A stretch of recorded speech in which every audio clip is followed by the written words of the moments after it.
Chapter 3771. Her husband's heart ached for Chen Lihong. He said he was willing to pay 120,000 to 30,000 yuan. Chen Lihong's eyes were red. She thanked her husband profusely, but her husband shook his head. He looked at Chen Lihong and heaved a sigh of relief. He said unhappily, "It's not that simple. Let's not talk about whether your mother and other siblings are willing to pay. To be frank, you have a father and a mother. This time, it's your father's problem. Next time, it'll be your mother. Another divorce." Chen Lihong grinned and said reluctantly, "No." Her husband shook his head. "She told you about love and responsibility, but they don't have any. If your parents loved you, how could they bear to force you like this? If they wanted to talk about love, then talk about love. If they wanted to talk about responsibility, then don't talk about love. Responsibility, everyone should shoulder it together. Wasn't it good to be harmonious?" Chen Lihong returned to the hospital and told Madame Chen that her husband was willing to pay 100,000 yuan and wouldn't divorce her. This could be said to be a happy thing. But Madame Chen said that they didn't have much money and couldn't afford such a huge medical bill. So, things still came back to the original point. The other things you did weren't enough to save your father's life.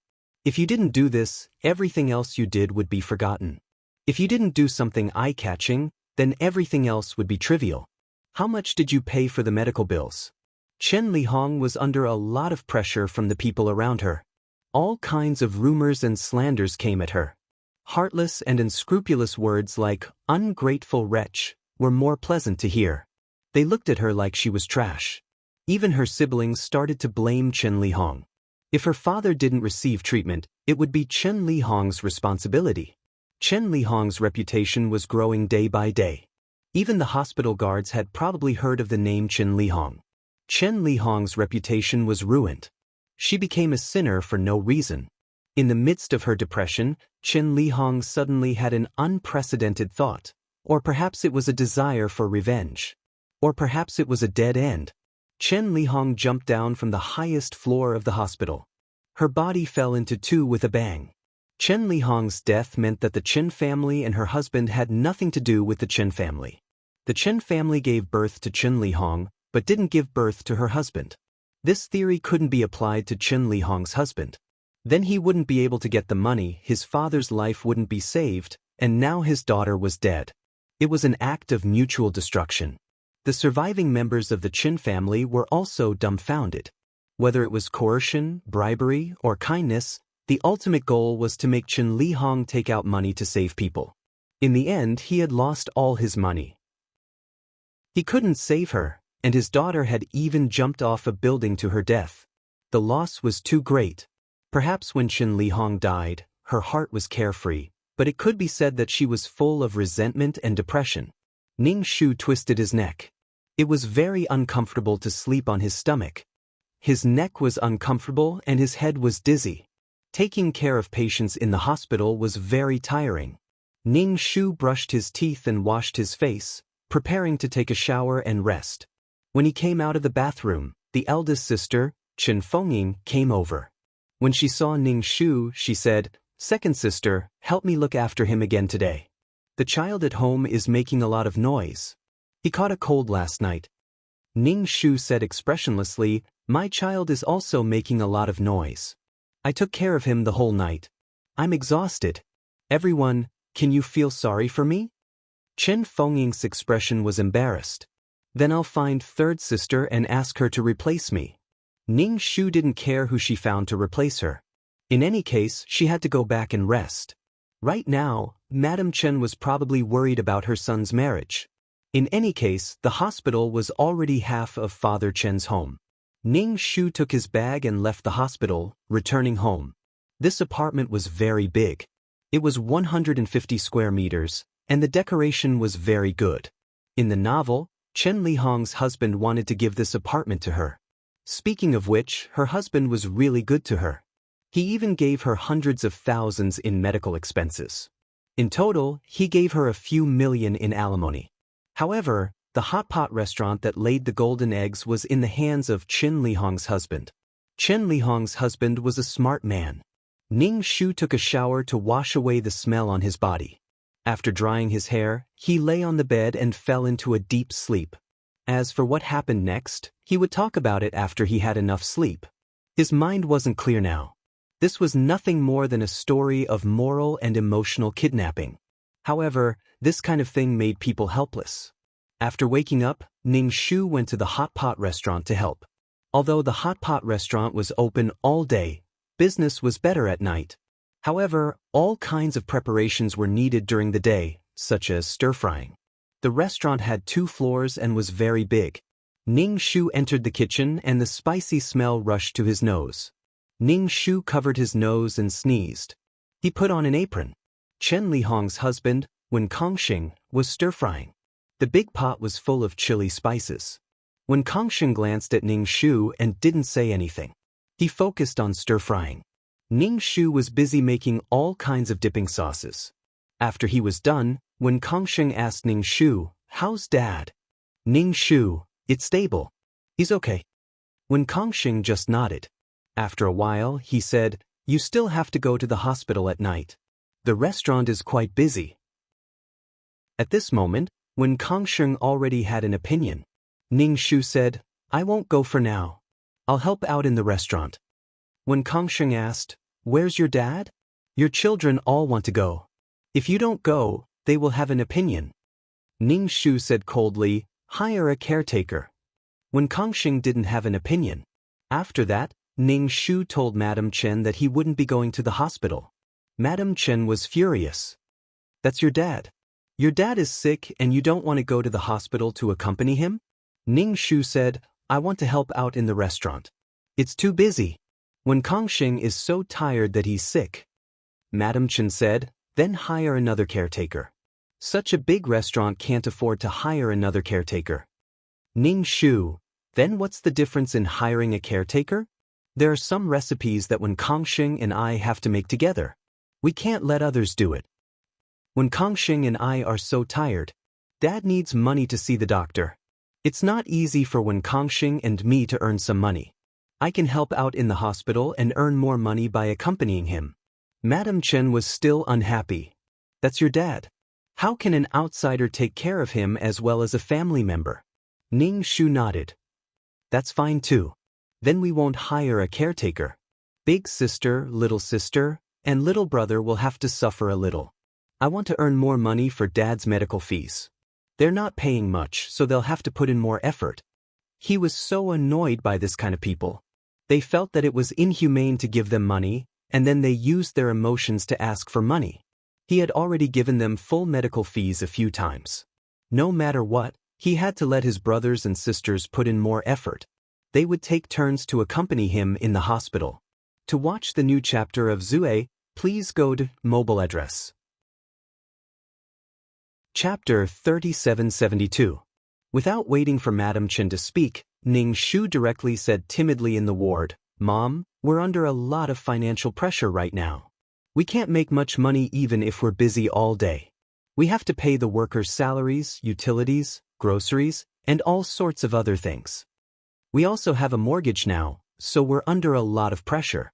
Mom, when Kongxing is balding, he looks so old. Mom, if you care a little about me and love me a little, can't you understand me a little? I have to work in the hospital and in the shop at the same time. Even if I was made of iron, I wouldn't be able to take it."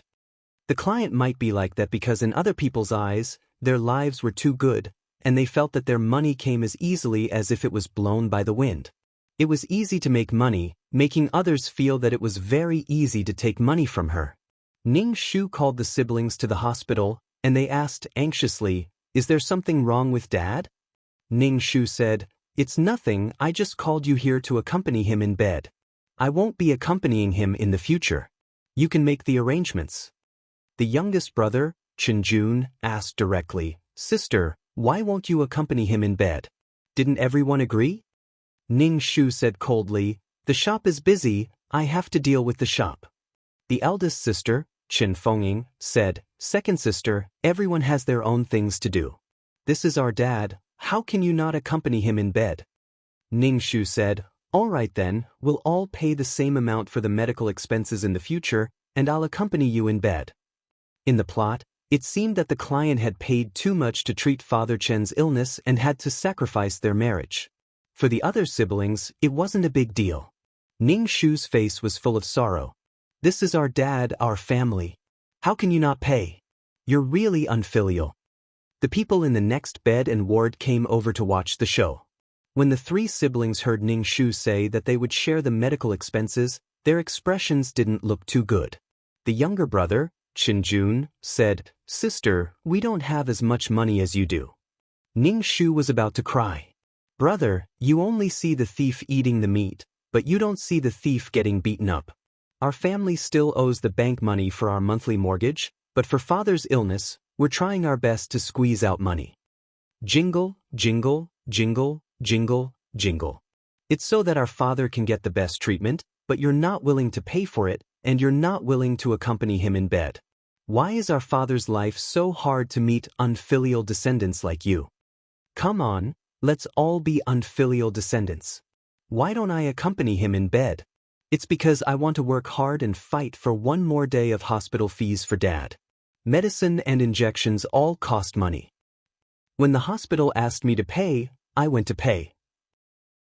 Since he had done it, he had to admit that he had paid for the medical fees.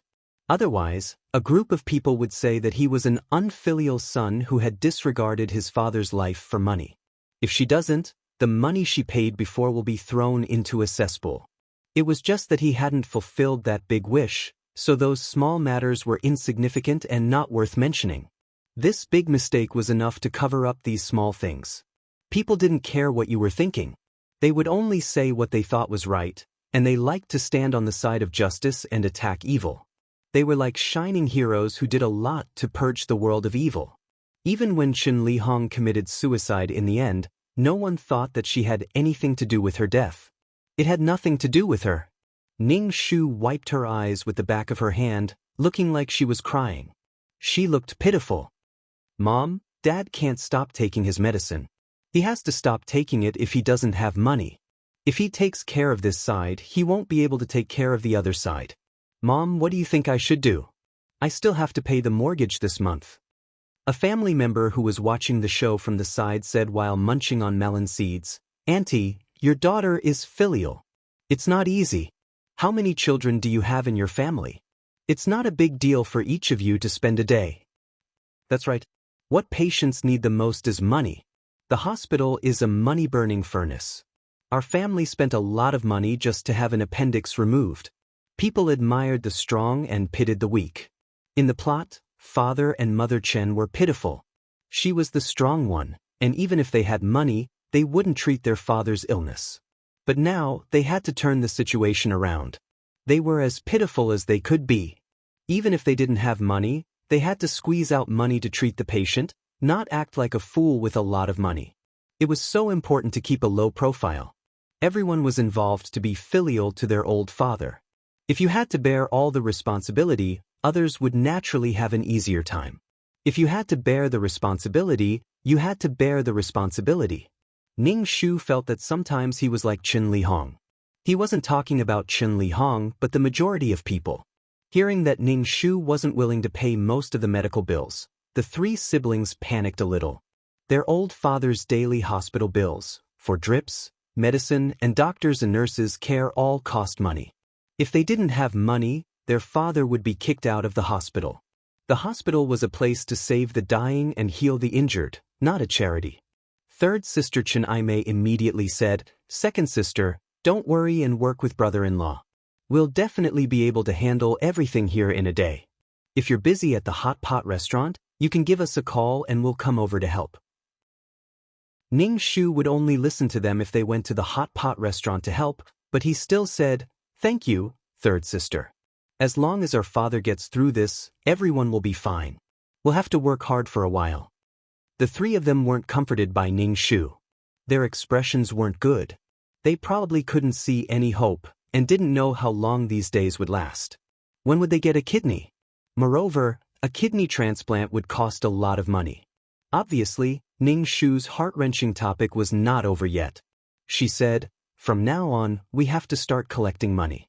Who knows when the kidney source will arrive? It's the saddest thing to have no money when you have the kidney source." The three of them looked even more depressed. Money, money. Everything was a matter of money. Illnesses that could be treated had no money, while those that couldn't be treated had money. This was the most despairing thing. Madam Chen immediately said, "Yes, we have to collect money." As she spoke, her gaze fell on Ning Shu. The other siblings also looked at Ning Shu. Ning Shu immediately counted on his fingers, as if he didn't see the expectant gazes of his mother and siblings. He muttered to himself, "My family has a mortgage, but I don't have the property certificate. I can't even sell it. Originally, I had a mortgage, but I can't get a bank loan. If I sell the hot pot restaurant, even with the surgery, my father will need a lot of money to recover. Without the hot pot restaurant, where would I get the money?" The surrounding people heard Ning Shu talk about his family's wealth. Madam Chen's expression didn't look good, especially when she heard the whispers of the people around her. To view the new chapter of Zue, please go to mobile address. Chapter 3773. Auntie, you're so lucky. Your daughter wants to sell the house and sell the store for her father's illness. It's rare to see someone like that. Madam Chen wasn't happy. It was only right for her children to do these things. Why didn't she look at Father Chen, who had fallen ill at such a young age? Why was it that when it was their turn to do what they were supposed to do, they were called filial? Wasn't this what they were supposed to do? Ning Shu was thinking about how to raise the money when he suddenly remembered something. He said to his eldest sister, Chen Fengying, "Sis, the company brother-in-law worked for last year accepted a big renovation project for a commercial building. Brother-in-law should get a lot of bonus." "I heard it was brother-in-law who got it. With so much envy, the company must give a lot of bonus." Chen Fengying said embarrassedly, "Your brother-in-law is just an employee. How much can he make?" "Ning Shu, how can that be? Brother-in-law should at least get a lot of bonus. That's the highest and most luxurious commercial building in this area." Madam Chen looked at Chen Fengying. Chen Fengying sighed and said bitterly, "My husband is just a miserable employee. He doesn't have any money at all. Even if there's money, it's the boss who gets it. How can he get it?" Ning Shu nodded in agreement. "That's right. Earning money is as hard as eating shit. My husband stays in the kitchen all day. There's a lot of smoke and fumes. His hair is all gone. He looks so old. My heart aches for him. Sis, brother-in-law's supermarket store is doing well. Although everyone is used to shopping online, convenience stores still make a lot of money. You can't buy a bottle of water online." The third sister, Chen Aimei, sighed. "There's no business. Everything we buy has an expiration date. Once the expiration date is over, no one will want it." Ning Shu nodded in agreement. "That's right. It's the same for us in the food and beverage business. If we don't clean up, the health bureau will come and inspect the kitchen. If it's not up to standard, we'll have to close down." Ning Shu looked at his little brother, but didn't say anything to him. Instead, he said to Madam Chen, "Mom, you're also forcing little brother to go out and find a job. Little brother works at home. He's a gaming streamer. I've seen little brother stream. He's quite popular and has quite a few fans. Sitting down at home is still the same. It's better than going out and looking at other people's faces. Don't think that your younger brother is useless. Your younger brother is very promising. So, Mom, don't be anxious. Your younger brother is very profitable." Chin Jun was very annoyed. His mother nagged him every day, saying that he was playing games with a computer and not doing his job. But even if he explained it to them, they wouldn't understand. If you don't listen, you're just not doing your job. Chin Jun relied on being a streamer. Some streamers were much better than those youngsters who relied on their elders. His second sister was so considerate of him, explaining things for him, and being understood by others was so touching. However, when she said these words in this situation, the meaning became a bit subtle. Madam Chen's gaze swept over her children, and she suddenly said hatefully, "Great, you all pretend to be so difficult in front of me. You just don't want to take out the money to treat your father, heartless things. How did your father get sick? Wasn't it because he had to feed you bloodsuckers? He fell sick from exhaustion. Now that it's your turn to repay him, you're pushing him away one by one. You're heartless and ungrateful. With so many people accompanying him in his scolding, Ning Shu felt very refreshed. Even if the kidney came, Madam Chen wouldn't put all the pressure on him. Everyone would think of a way together to save this old father. According to Madam Chen's habit of using kindness to suppress others, if they didn't do as Madam Chen said, then they were heartless, unkind, and unfilial. This was their natural advantage. Without their parents, they wouldn't be where they were today. Everything they did was reasonable. According to Madam Chen, Father Chen's illness was caused by his 4 children. He fell sick from exhaustion and was burdened by his children. What, you dare say it's not like that? Do you have any proof? Don't tell me you weren't raised by your parents? Without them, how could you have lived to this age? So, can you refute that? No, because you were indeed raised by your parents. This was something that couldn't be erased. The faces of the 3 children turned ugly from Madam Chen's scolding, and the crowd of onlookers was about to fill up. On the hospital bed, Father Chen's face was sallow, and he panted a little as he said, "Children, pour me a glass of water, I'm thirsty." Madam Chen immediately shut up and stopped scolding the children. She hurriedly picked up the kettle and poured a glass of water, carefully blowing on it to cool it down. The crowd of onlookers slowly dispersed. Some people even whispered among themselves, as if they were excited to find out about another family's dirty deeds. "Look at that family, that second daughter is a fool, a fool." That's right, the rest of them hold on to their money tightly, but she's the only one who's extravagant and takes on everything. Before Ning Shu left the hospital, he said to his 3 brothers and sisters, "I'll have to trouble you with Dad, I have to go back to the hot pot restaurant again, sigh." Ning Shu turned and left, leaving behind the 3 distressed siblings. Zhang Jun caught up with Ning Shu and said, "Second sister, you said those things in front of Mom on purpose, didn't you?" Ning Shu looked at Zhang Jun's unhappy expression. "Of course it was on purpose. You're very unhappy, aren't you? I paid to take care of Dad in the hospital, but none of you paid.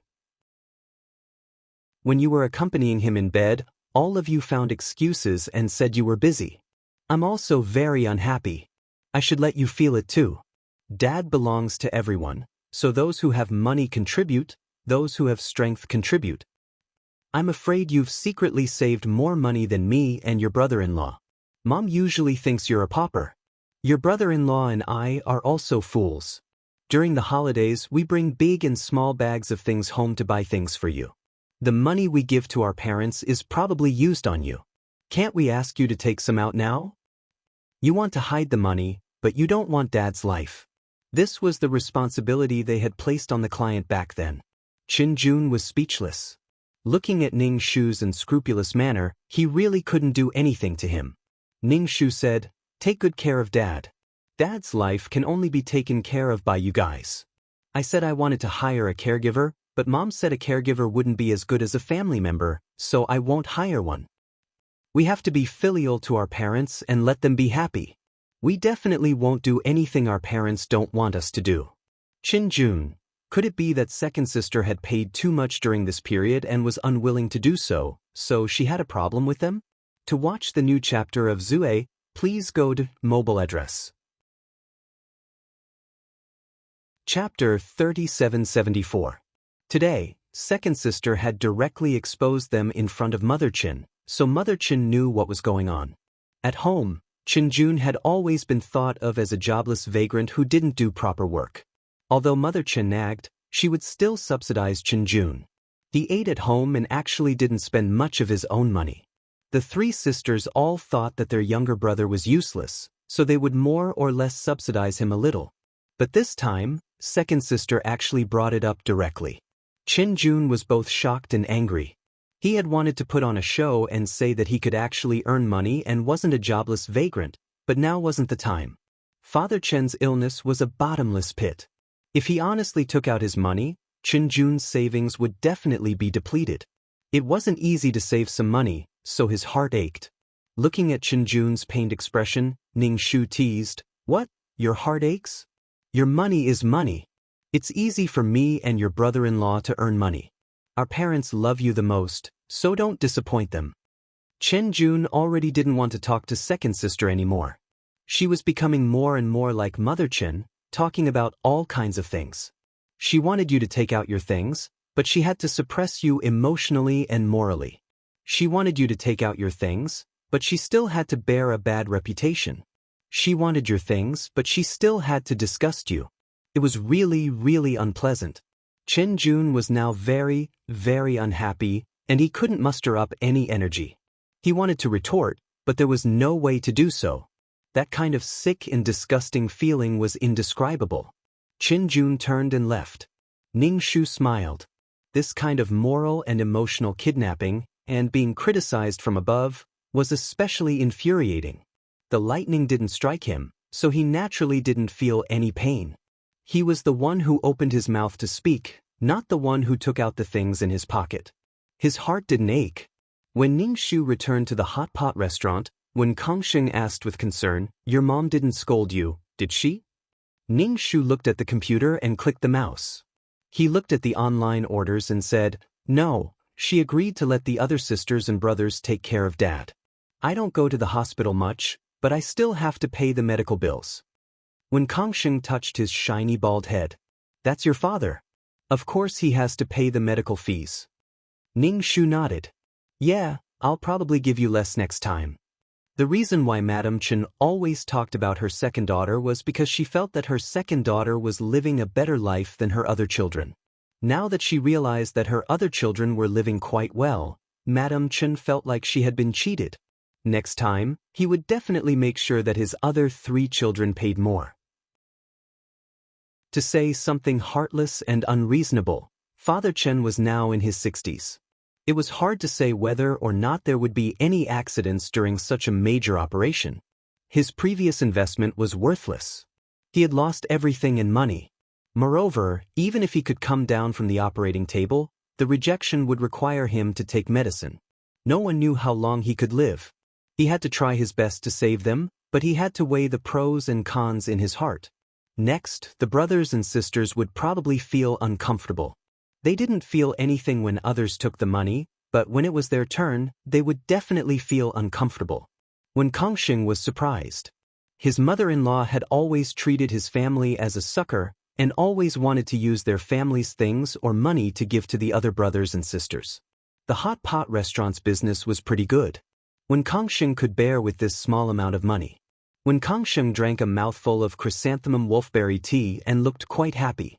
Ning Shu looked at the online orders and was also very satisfied. The hot pot restaurant's business was really good. When Kangsheng had the ability to stir-fry ingredients, and the hot pot base he stir-fried was fragrant, spicy, and delicious. The good reputation he had accumulated over the years was in exchange for good business. This restaurant made a lot of money. Ning Shu felt that in the plot, when Kangsheng actually planned to divorce Chen Lihong, but was a little hesitant, so he proposed that plan. He was probably especially dissatisfied with Chen Lihong's original family. Furthermore, the client didn't want a divorce. Even when she jumped down from the building in the end, she was still legally Wen Kangsheng's wife. But after she died, Wen Kangsheng would definitely still look for her. The client was probably at a dead end. She used her own life to drag another person down with her. In the end, she would be the one in a tragedy. Father Chen was already in his 60s, and he had lived for decades more than the client. This was incomparable. Speaking of which, the client's actions hurt the enemy 800 times and hurt herself 1,000 times. Then, when you died, others would just sigh and do what they should do. After a few days, they would forget about you and find new exciting news to chat about. It was useless to use one's own life to punish others. The price was also the greatest. It could not be punished. Next, they had to prepare for the news of a kidney source. The money at the beginning was all small money. The kidney transplant surgery was the big deal. They definitely wouldn't let the plot be like that. They would have to divorce and use alimony for the surgery. They would only have to suffer a little. They could remarry after the divorce. Did they think that when Kangsheng was a fool? He took the money after the divorce, and when he didn't need the money, he could remarry. There was nothing better in the world. In any case, Ning Shu felt that if he were Wen Kangsheng, he would definitely ignore his ex-wife after the divorce. The hot pot restaurant was very busy. Even if there were more than 10 to 20 employees, They were still very busy. But this was all money. On the weekend, Ning Shu took the child to the hospital to visit Grandpa Chen. Father Chen's whole body was swollen and his face was sallow, but his condition didn't worsen. He could hold on until the kidney source was found. In the plot, if the four families pooled together the money instead of forcing one person, Father Chen might still be alive. If the client died and the others couldn't come up with the money, what could they do? They could only give up. But during this time, Father Chen, who was lying in bed, didn't say anything and just let things happen. He couldn't say anything. After all, Mother Chen's actions were all for his life. It wasn't right for his daughter to live after the divorce, but he himself might die. If he could live, who wouldn't want to live? He couldn't say that he wouldn't allow his daughter to get a divorce. He couldn't risk his life for his daughter's happiness. Between a marriage and a life, which was more important? A person's life was more important than anything else. There was a future only if you were alive. If you died, you would really have nothing left. The feeling of lying in a hospital bed and waiting for death was undoubtedly the most despairing and frightening. It was like a countdown to life, drawing closer and closer with each passing second. It was terrifying. Concerned, Ning Shu asked Father Chen how he was, and told him to tell the doctors and nurses if he felt unwell. Then he said, "Don't feel burdened. Don't worry about the medical bills. We brothers and sisters aren't as poor as you think. When the kidney source comes, we'll definitely have enough money. Just wait to enjoy the blessings of your children and grandchildren." To watch the new chapter of Zue, please go to mobile address. Chapter 3775. Big brother-in-law's workability is outstanding. Third brother-in-law's convenience store actually hasn't been affected that much by online shopping. This little brother also makes money from live streaming online. It's fine, don't worry. Even if the medical bills cost hundreds of thousands, 100,000 per family is more than enough. 100,000 for medical bills was Wen Kongxing's bottom line. Ning Shu set the bottom line here first, then told Father Chen that each family could fork out this much money. Even if it was for his own life, Father Chen would still put pressure on the other three families. Of course, Mother Chen had to do this. Firstly, Father Chen didn't have the energy to do so when he was sick, and secondly, a man like him couldn't fight like Mother Chen. These children were indebted to him for raising them, but there was a big difference between him saying it himself and someone else saying it for him.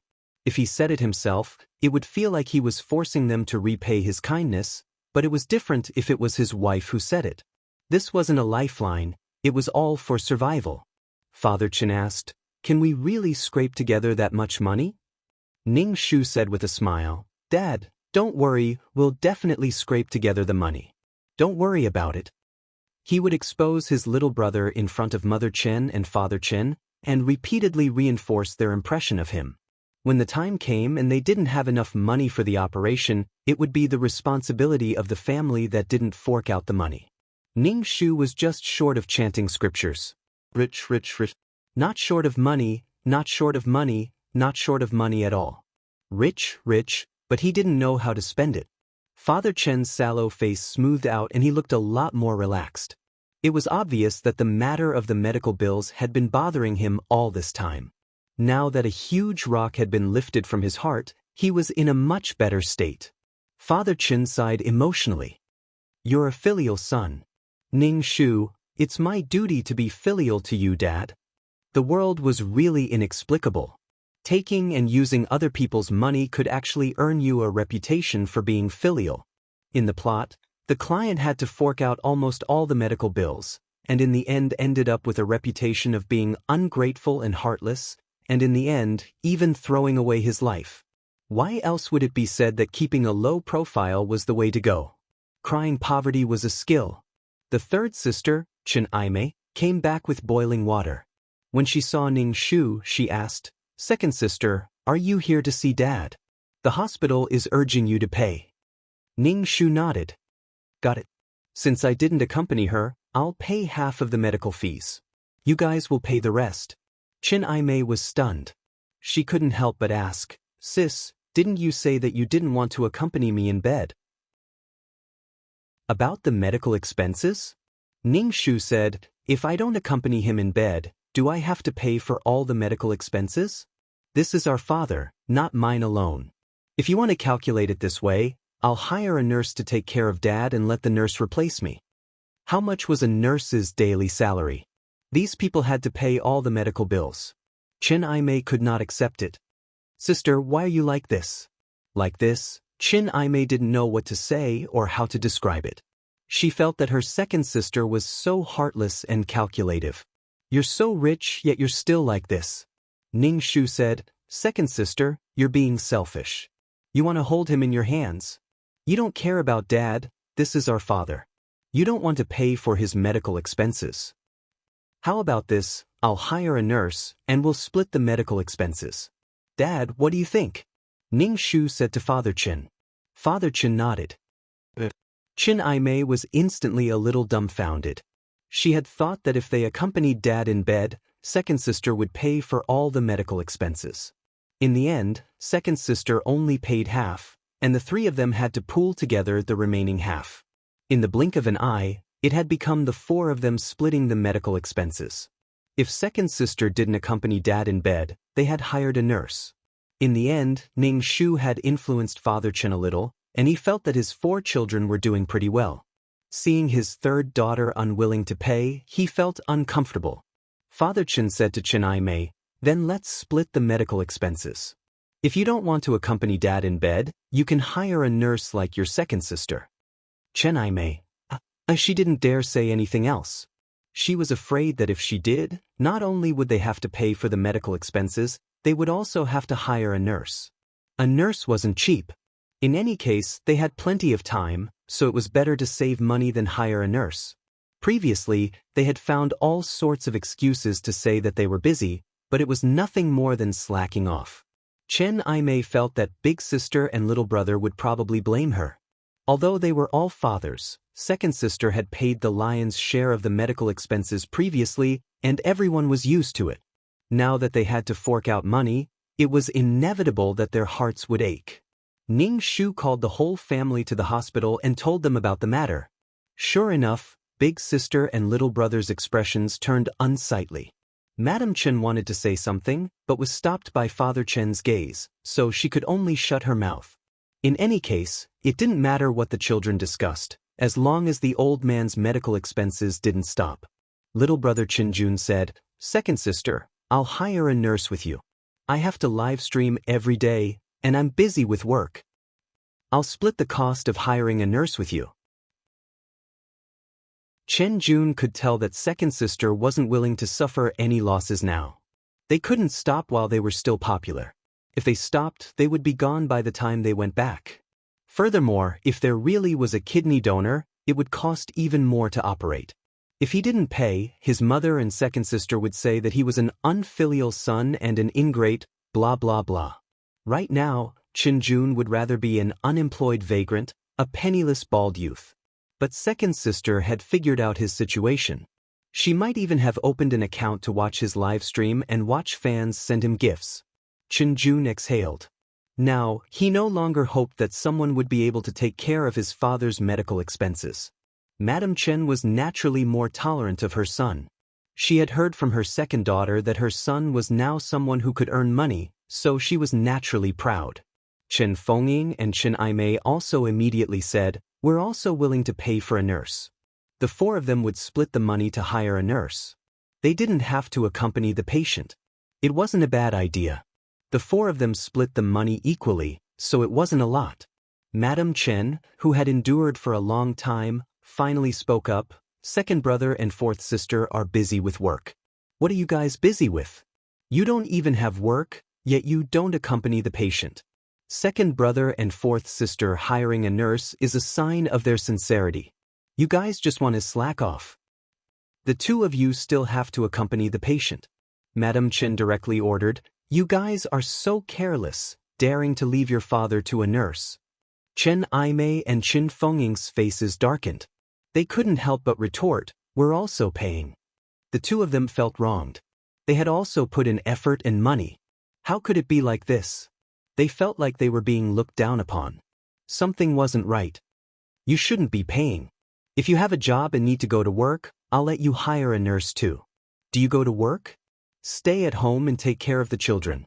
If you have nothing to do, go play mahjong. To watch the new chapter of Zue, please go to immobile address. Chapter 3776.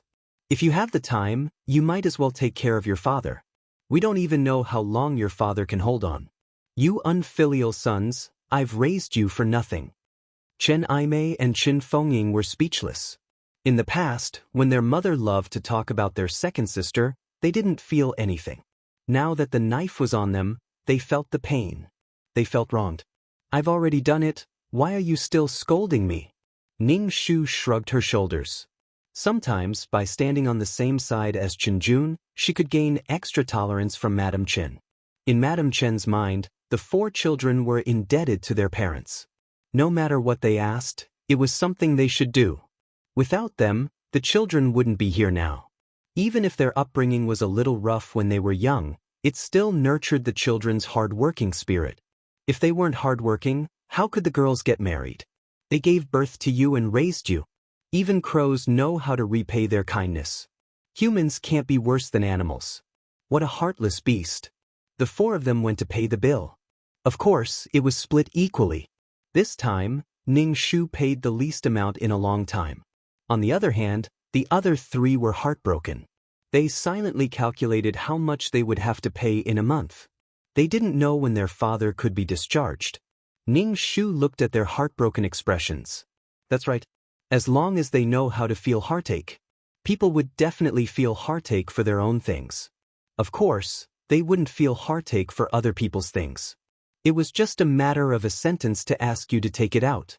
If you don't take it out, you'll be labeled as selfish.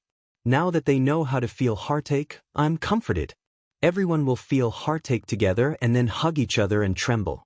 Ning Shu said to the siblings, although our father doesn't talk much, he knows what's going on. He's always worried about the medical fees. To comfort our father, I told him that when we have a kidney, each family will have to fork out at least 100,000 for the surgery. We can definitely fork out 100,000. Let's start gathering the money now. The 3 of them sucked in a breath of cold air and looked at Ning Shu in shock. More than 100,000? Chen Aimei was about to cry. Second sister, where am I going to find 100,000? My family isn't as rich as yours. Ning Shu patted his third sister's shoulder. Little sister, you have it. Chen Aimei shook her head frantically. Don't talk nonsense, I didn't. Ning Shu said, every time brother-in-law goes to buy goods, he buys tens of thousands of yuan. You just need to gather 100,000 yuan. In fact, the convenience store is really profitable. Sister, you are the most low-key. Chen Aimei shook her head. How can I make any money? Ning Shu chuckled as he looked at Chen Aimei, then turned his gaze to his eldest sister, Qin Fengying. Qin Fengying was the first to speak up. She sounded like she was about to cry.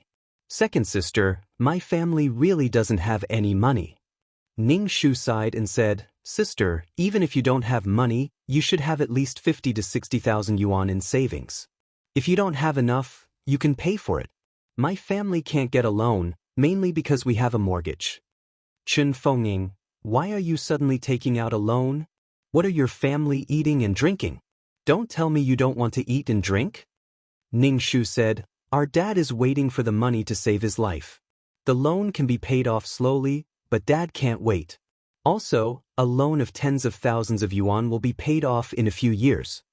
Wasn't this also the reason used in the plot, saying that Father Chen couldn't wait any longer and had to hurry up and get the money? This was simply a large-scale skinning scene. Chen Jun already didn't want to make any pointless resistance and directly said, I don't have any objections. Chen Jun could accept 100,000 yuan from each family, but if it was 200,000 or 300,000 yuan, Chen Jun would refuse without even thinking about it, because he couldn't afford it and also couldn't bear to part with it.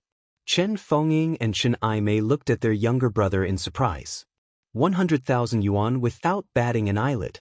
Their younger brother, who had never been capable and lived off his parents at home every day, could actually afford it. Was he going to ask their mother for it? Although Chen Lihong said that she made money by streaming games, How could she make money playing games? She was just giving Chenjun some face, that was all. When the time came, he would definitely ask their mother for the money. Chen Fengying and Chen Aimei's hearts were in turmoil, feeling wronged and unfair. They were all born of the same parents, but Chenjun could ask his parents for money while they had to fork out their own money. Moreover, their husband might not necessarily give them the money. If they didn't get along well with each other, what would they do about the pill? Except for Ning Shu, the three of them were as listless as frosted eggplants. Ning Shu found a caregiver who was nimble and had a good reputation in the hospital.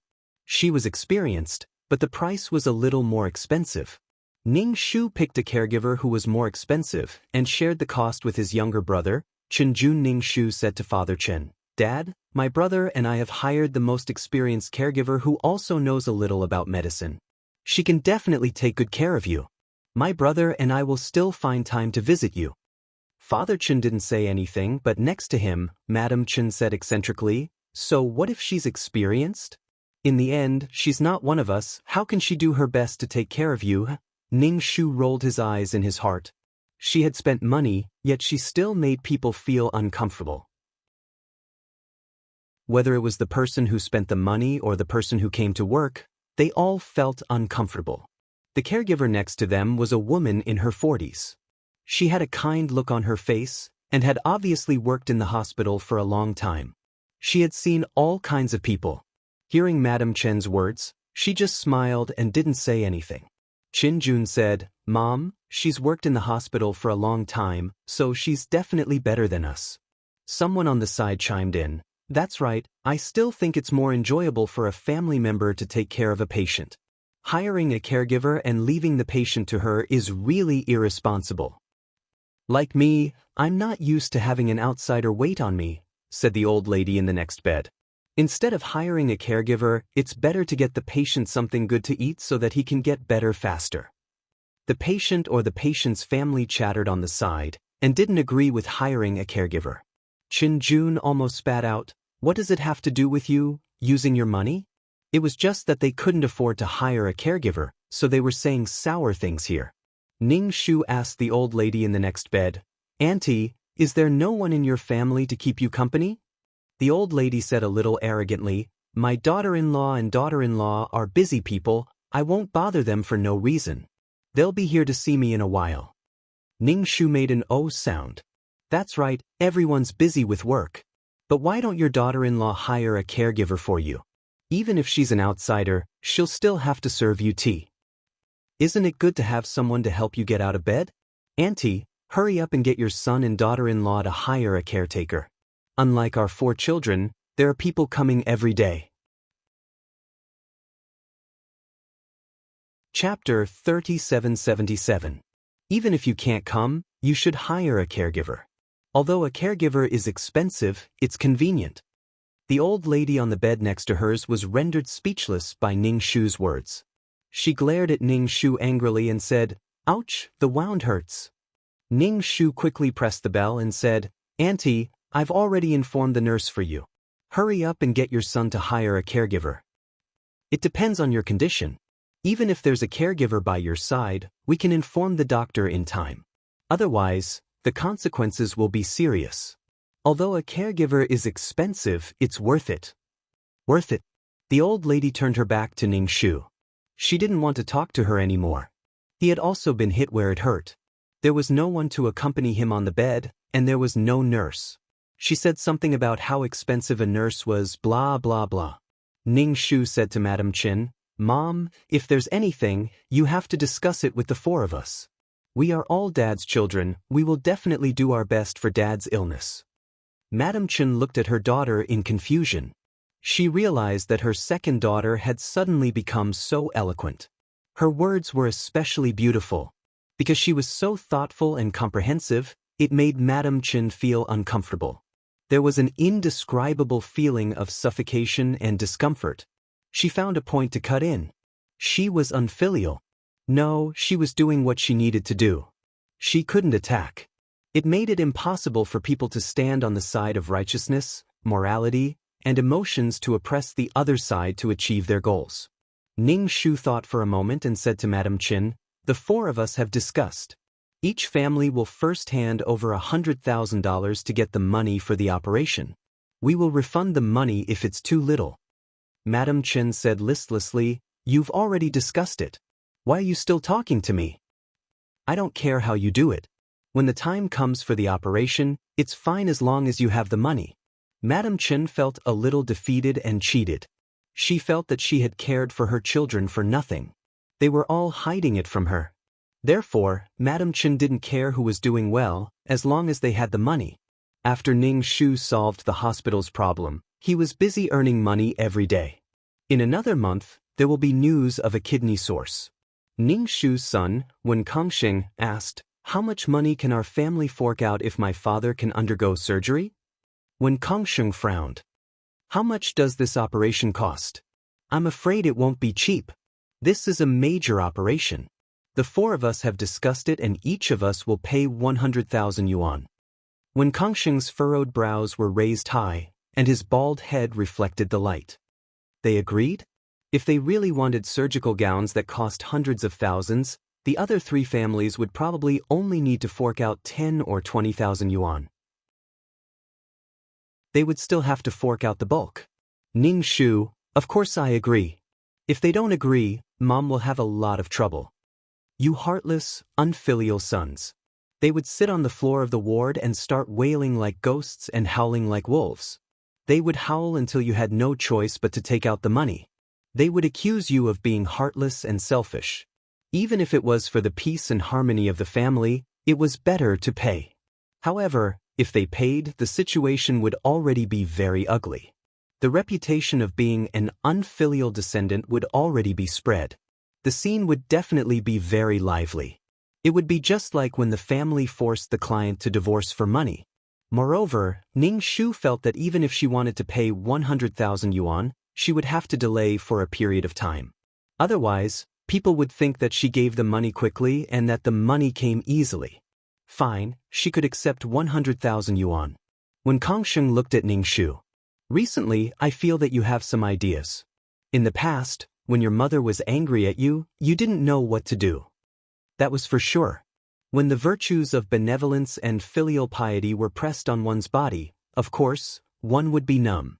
The world was good at all kinds of moral and emotional kidnappings, but when it came to how to break these kidnappings, they were completely helpless.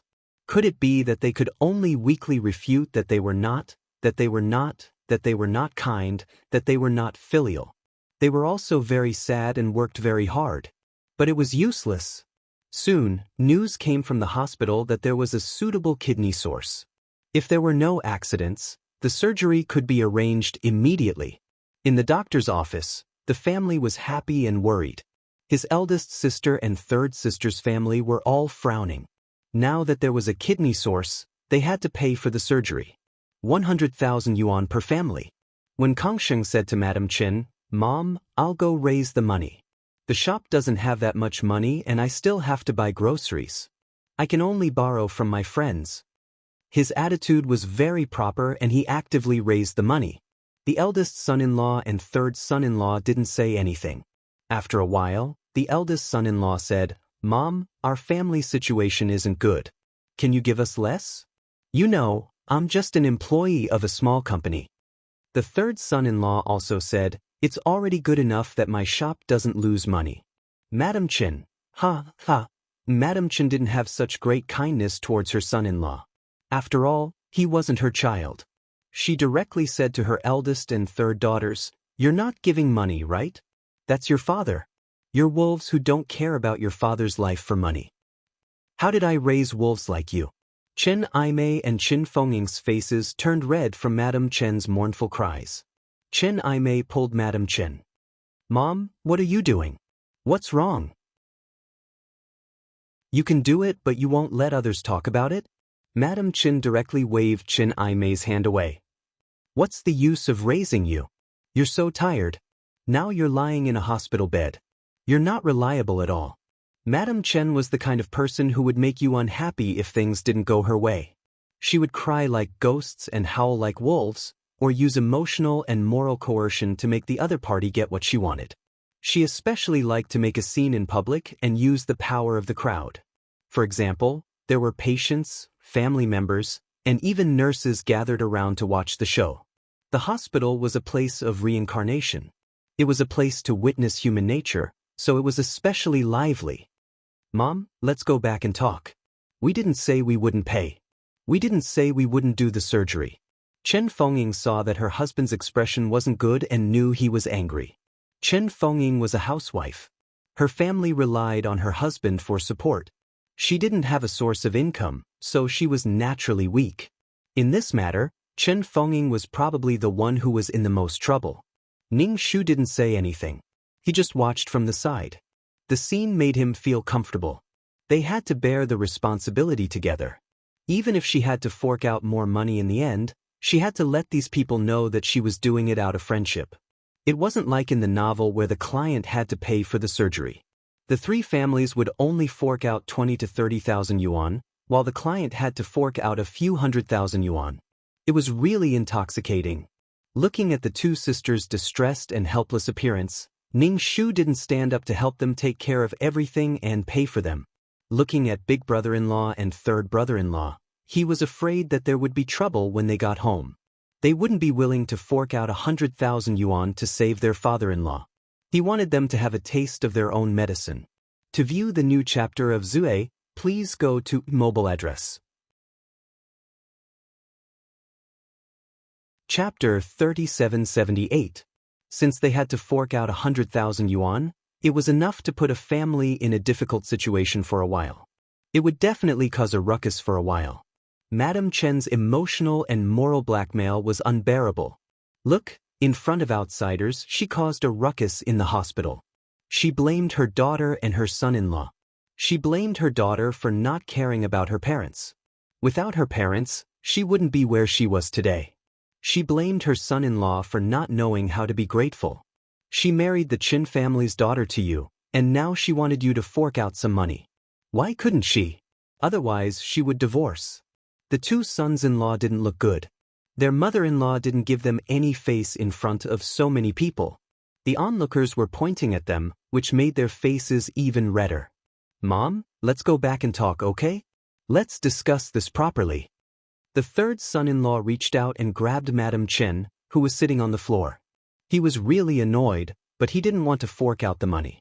He wouldn't give it. The more you forced him, the more he wouldn't give it. Madame Chen sneered, "Go back and discuss it. You're afraid of losing face and not giving money. You're dreaming.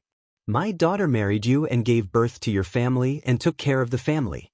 Otherwise, you men wouldn't even have a hot meal at home." Ning Shu, it wasn't like Madame Chen was the one making hot meals for her son-in-law. It was Chen Fengying and Chen Aimei who gave birth to her husband's family and took care of the family. Why did it sound like it was all Madame Chen's work? Tracing back, the three daughters were all raised by Madame Chen. Rounding it all up, it was all Madame Chen's work. Marrying her daughter to you is already a huge favor to you.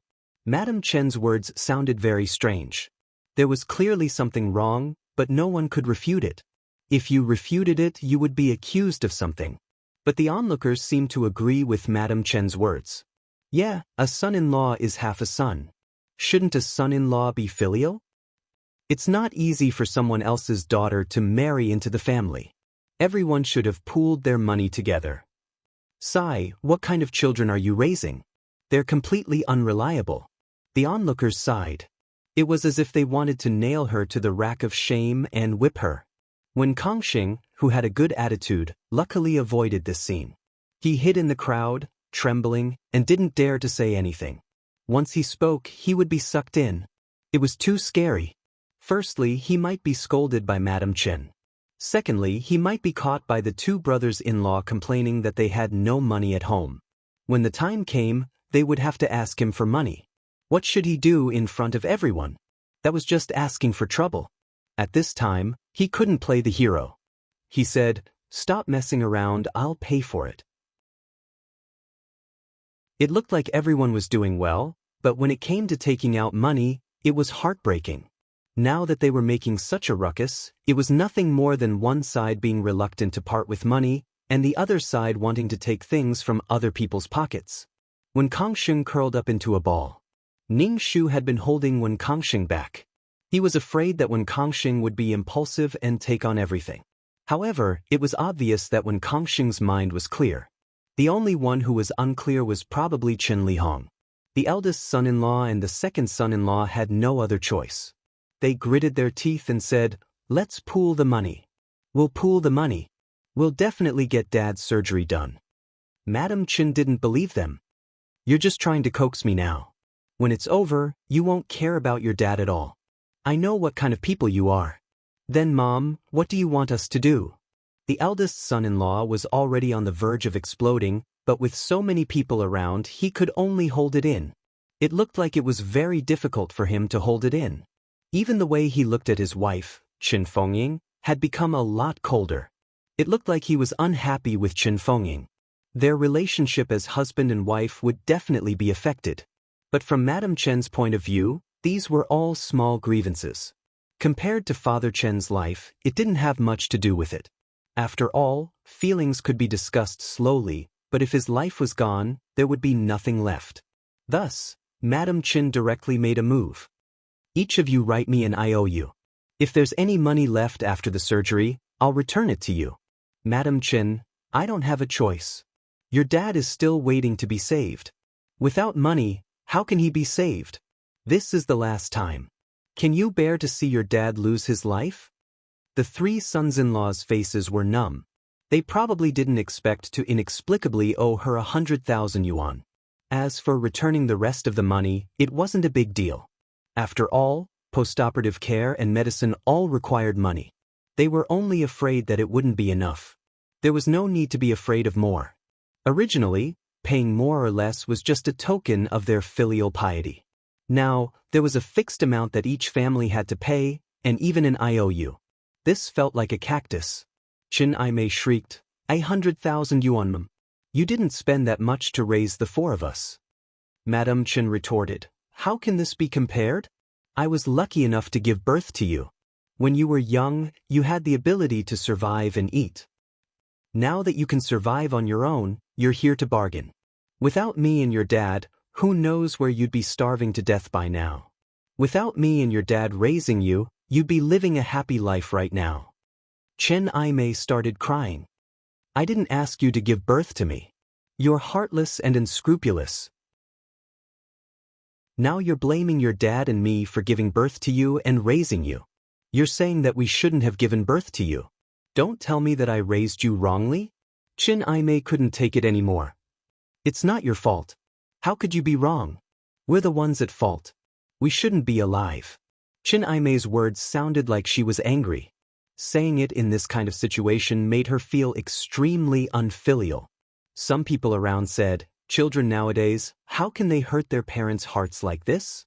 That's right. We spent money to raise you. Now that you want money for surgery, you're saying that you shouldn't be alive. The world is cold. People's hearts are cold." "Selfish," he said. Chen Aimei was about to go crazy. Everyone knew how to say nice things. "You're so noble, kind, and beautiful. Can't you save their father instead of taking money from your pocket?" The third son-in-law held Chen Aimei back. He was afraid that Chen Aimei's temper would flare up and she would say something she shouldn't say. If that happened, the situation would become even worse. Ning Shu looked at the sorrowful faces of the onlookers. He looked high and mighty. If it had nothing to do with his own interests, he could act very high and mighty. He was kind and beautiful. Ning Shu put his clothes in his pockets and walked in front of the onlookers. He said with a sorrowful expression, "Aunties, uncles, brothers, and sisters, we don't have much ability. We can't treat our old father's illness. We're really unfilial. But our father's illness can't be treated. That's a life. Please have mercy. Saving a life is better than building a 7-floor pagoda." To view the new chapter of Zue, please go to mobile address.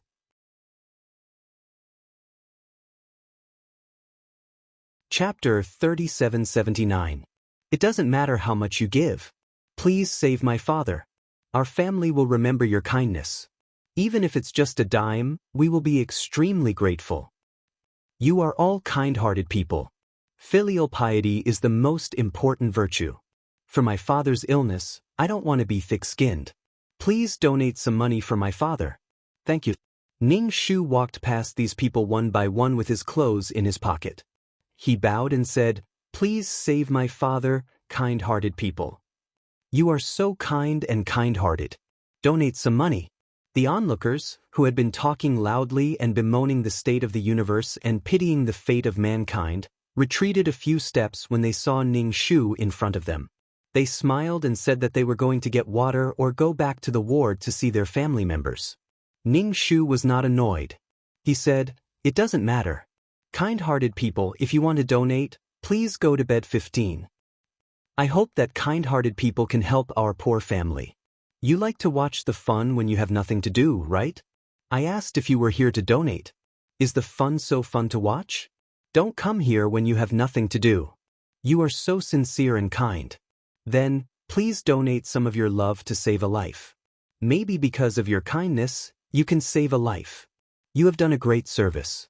You are so kind and moral example. How can you be reluctant to give money? Money can be compared with life. What's the use of talking?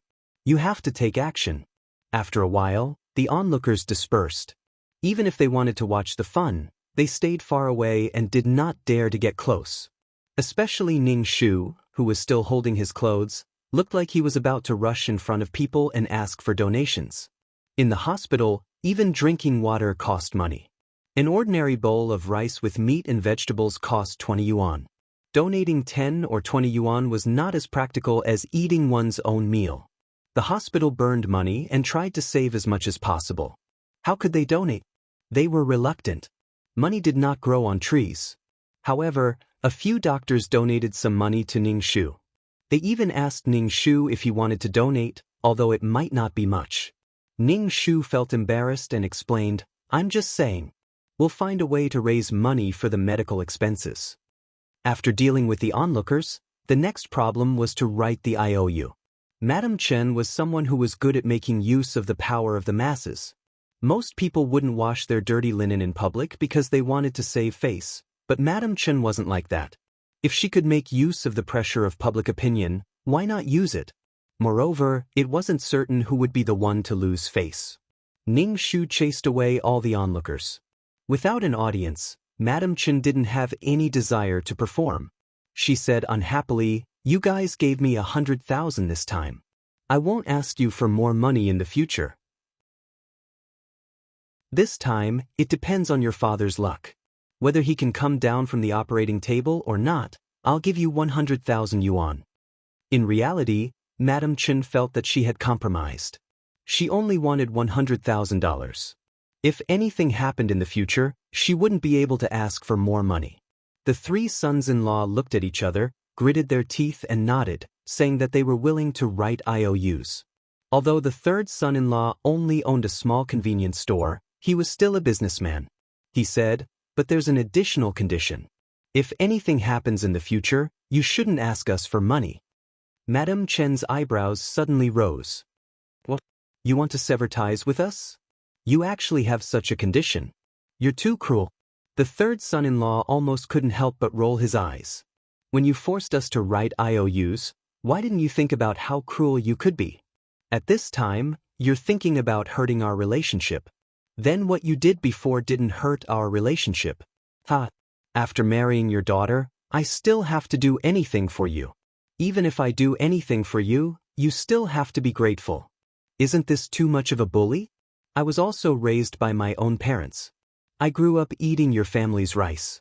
The eldest son-in-law said, "Mom, you know that our family situation isn't good.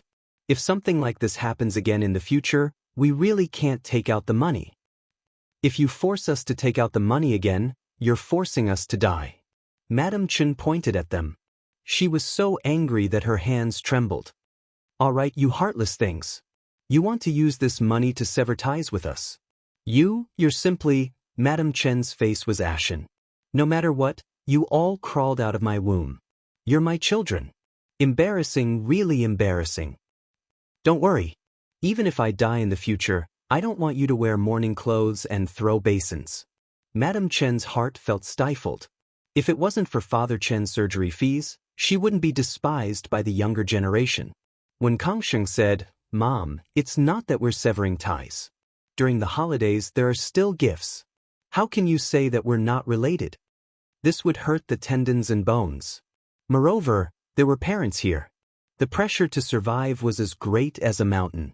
Madam Chen didn't say anything, which meant that she agreed. However, her expression wasn't good. Those who didn't know better would think that Madam Chen was the one being forced to write IOUs. Writing IOUs by the hospital bed, the three sons-in-law's expressions were as if they had stepped in shit. There were even people who came over to watch the show.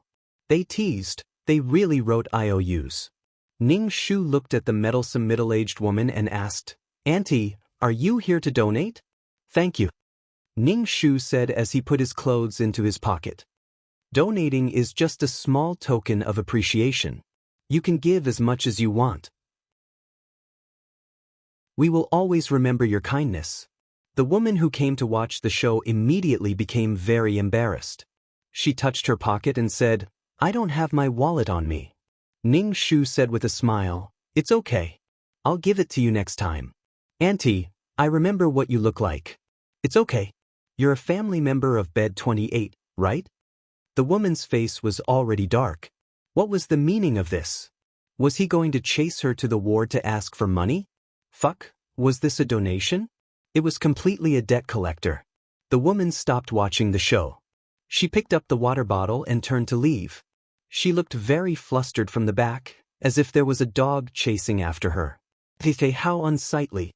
It would be great if he could judge others with a condescending attitude at this moment. Why did she run so unsightly? Madam Chen spat at Ning Shu. "Tui, what a disgrace." Ning Shu pursed his lips. "Madam Chen, you like to cry and howl in front of people when you have nothing to do. It's also very disgraceful. They were just from the same origin." The three sons-in-law finished writing IOUs and handed them to Madam Chen. Madam Chen checked the IOUs one by one to see if there was a missing zero. Now, Madam Chen was very disappointed in the three sons-in-law. It was an indescribable disappointment.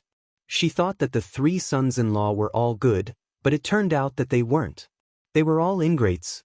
In Madam Chen's heart, the three sons-in-law should happily take out the money. To view the new chapter of Zue, please go to mobile address. Chapter 3780. She shouldn't have any emotions. Even if she had to sell everything she had, she should have used it to treat Father Chen's illness. She shouldn't have been forced to write an IOU, thinking that she wanted to do this. How could she not know that this wasn't good? But Father Chen was waiting for the money to save his life. Without Father Chen, these people's lives would be better. If they were bullied in the future, let's see who they could find to uphold justice. The three sons-in-law's expressions already weren't as if they had stepped in shit, but as if they had eaten shit. They inexplicably owed her 100,000 yuan. 100,000 yuan. It would take a long time to save it. It wasn't like they were from a rich family or a wealthy family. What they earned was just a bit of hard-earned money. Madam Chen put away the IOU and said, "You have to hurry up and raise the money. There's already news of a kidney donor. If you miss it, your father doesn't know if he'll be able to wait for another lifetime." The three sons-in-law turned and left. The eldest sons-in-law shouted at Chen Fengying, "Why aren't you leaving? It's not like you're keeping him company today. Let's go." Chen Fengying was frightened by her husband's shout. Her whole body trembled, and she could only frown and follow behind him like a little daughter-in-law. Knowing that her husband was angry, Chen Fengying didn't dare say anything. 100,000 yuan was equivalent to 2 or 3 years of her husband's salary. If she took it out like this, her husband would definitely be angry. Chen Fengying felt especially guilty. She couldn't help resenting Madam Chen in her heart. Why did she have to be so ruthless? After this incident, her husband wouldn't give her face at home in the future. Their lives definitely wouldn't be good. Her husband couldn't argue with her mother, but he would definitely find trouble with her to vent his anger. So angry. But Chen Fengying had no choice. She wanted to cry. What Chen Fengying was more worried about was that her husband would divorce her because of this. Second brother-in-law, wait. The third sons-in-law called out to Wen Kongxing and Ning Shu. Ning Shu turned his head to look at the shrewder third brother-in-law and asked, "What do you want?" If nothing unexpected happened, This third brother-in-law was probably going to borrow money. Then he might say that the money was borrowed, but who knew if he would be able to get it back? The longer the debt was, the easier it was for it to become a dead debt. If he kept insisting on it, the debt would be gone. In that case, their family would still pay for it. Ning Shu pinched Wen Kangsheng's finger and asked him to mind his words. Previously, they had unanimously provided a set of excuses to the outside world. Third brother-in-law rubbed his hands and looked very embarrassed. Chen Aimei, who was beside him, saw her husband's embarrassed look and said directly, "Second brother-in-law, we want to borrow money from you." Ning Shu, as expected. Do they really look like a rich, dumb family? Like a foolish landlord? Ning Shu didn't say anything. When Kangsheng frowned and said, "Well, I don't have money either. I have to borrow from my friends to get this 100,000 yuan. Third brother-in-law obviously didn't believe him. That can't be. When Kangsheng said, "Why not? I'll borrow money when I get back." No one can resist our mother-in-law's nagging skills. When Kangsheng suggested, "Why don't we get a loan? It's not easy for our family to get a loan. We have a mortgage on us, and the bank won't let us get one." Third brother-in-law shook his head. "You still have to pay interest on the loan. If you are more generous, you can lend us some money. That way, you won't have to pay interest to the bank." When Kangsheng didn't know what to say. If I have money, why would I borrow money from others? The restaurant needs funds. Otherwise, we won't be able to open the restaurant. Although there's interest on the loan, there's relief. If it wasn't for the fact that I can't get a loan, I wouldn't have to borrow money from my friends. It would be a favor. Third brother-in-law saw that Wen Kangsheng wasn't willing to lend him money and frowned. If he borrowed money from Wen Kangsheng, the repayment period would definitely be more lenient. He also had some more hidden thoughts. Since Wen Kangsheng was so rich, he might not have to repay the money. He thought that his father-in-law's illness wouldn't affect them too much. After all, his second daughter was so rich and managed a hot pot restaurant well. No matter what, they would have to pay for his father-in-law's illness. But he didn't expect that each family would have to fork out 100,000 yuan. But each family's situation was different. It wasn't fair to give out 100,000 yuan just like that. To Wen Kangsheng and the rest, 100,000 yuan wasn't a lot. But to them, it was a little painful. They should give out the money according to each family's situation. It was so annoying. It wasn't easy for them to save up some money, and now it was gone. When Kangsheng touched his bald head and asked, "Do you want to get a loan? I know a bank manager. If you want a loan, I can tell him." Third brother-in-law immediately shook his head. "I'm thinking of other ways. I don't want to get a loan. I still have to pay the bank interest every day. I don't feel good about it." When Kangsheng, "Then ask your friends." When Kangsheng felt that the third brother-in-law had 100,000 yuan, but he couldn't bear to take it out. So, he decided to borrow 20,000 to 30,000 yuan from him. He still had some money with him. This money wasn't a lot, but it wasn't a little either. If it became a dead debt, he would only save 30,000 to 40,000 yuan. In this day and age, people who borrowed money were all bosses. When someone really asked them to repay the money, they didn't know how to ask. It was fine if they were conscious, but unconsciously, it was useless to beat around the bush. If you reminded them too much, the other party would be annoyed. It was just a small amount of money, and it wasn't like they wouldn't repay you. Did you have to nag them every day? Stingy person. The person who borrowed the money would be the one who suffered. When Kangsheng was determined not to spend money and suffer, he rejected his third brother-in-law's request to borrow money. Third brother-in-law saw that there was indeed no way to borrow money. He pulled his wife away with an ugly expression. When Kangsheng touched his bald head and said to Ning Shu, his expression suddenly became ugly. He could still give a good attitude before borrowing money. Is he sure that after borrowing money this time, he won't borrow money the next time? Why did he put on such an ugly expression and offend people? Harmony breeds wealth. Even if it didn't work this time, it was life. You never know what would happen tomorrow. Was there a need to put on such an ugly expression? Was it because they were too close that he was so unscrupulous? If I have to give you the money just because you put on an ugly expression, I'm afraid you'll be unhappy? Look at what you can do. Ning Shu said nonchalantly, it's better than borrowing money and then being looked down upon when you return the money. You're not losing money now. He didn't get what he wanted. He had a good reputation and was allowed to have emotions. However, the money was his and he wouldn't give it to him. Third brother-in-law had just left when eldest brother-in-law brought eldest brother-in-law over. He said the same thing as third brother-in-law, which was to borrow money. When they had more money, they would immediately return the money. It turned out that they had teamed up to borrow money. When Kangsheng repeated what he said to the third brother-in-law and received two ugly expressions. The moment he said that they couldn't borrow money, they couldn't even be bothered to exchange pleasantries. It was a waste of saliva. Sure enough, people who borrowed money were all bosses. If they didn't lend money, they would say that they were stingy. When Kangsheng, fuck you. Damn it, feed those things to the dogs. To view the new chapter of Zue, please go to mobile address. Chapter 3781. Because they were in the food business, they would call a few families over for a gathering when they had nothing to do. Every time they came, they would bring their families along. With the adults and children coming together, the 5 families could eat quite a lot. When they left, they would take some cigarettes and alcohol, as well as the delicious dishes. When they came, they were empty-handed, but when they left, they were full of bags. It was a delightful meal. Even feeding a dog would cause it to develop feelings, right? Could it be because of this that these people thought that his family was rich and stupid? He would not hold any more gatherings in the future. The food he ate could be used to do business and earn money. He gave it to them, but they didn't remember his kindness. When Kangsheng felt wronged, Ning Shu looked at Wen Kangsheng's expression and said, they always think that we owe them something.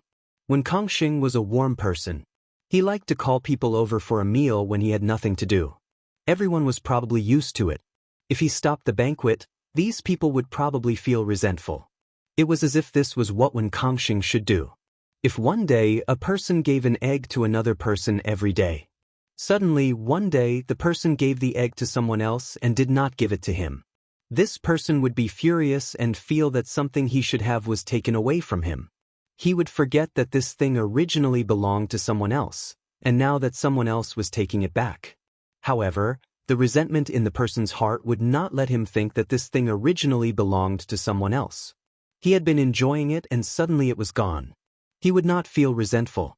Not only would he not thank the person for giving the egg to him, he would also resent the person for not giving it to him. He was used to it. When Kangsheng said that he borrowed money from his friends, but it was just an excuse. He withdrew 100,000 from the bank, but he did not immediately give the money to Madam Chen. He gave it to her too early and thought that the 100,000 came easily. Besides, it would take some time for him to gather money from his friends. He couldn't expose this lie. Sometimes, people had to lie to those close to them. Otherwise, trouble would come at them like a tidal wave. They did not interact with strangers, so they would not lie to strangers. It seemed that all the families had the same idea. Madam Chen had urged them several times, but all of them said that they were still raising money and would be done soon. Even though she said she was going to pay, Madam Chen didn't see a single cent. She immediately got angry. How much money do you have on hand? Hurry up and hand it over. It's time to pay. When Kangsheng asked Ning Shu, do you think we should hand in all of it, or hand in a portion first? My opinion is to hand in half of it first. When the kidney source is confirmed, we can hand in the rest. Ning Shu nodded. I have no objections. I'll listen to you. Handing over a portion of the money was to create the illusion that they were raising money. If they handed it over in one go, it would not give them the satisfaction of handing over a little bit at a time and handing over a few more times. Moreover, it was not certain whether the kidney source could be confirmed.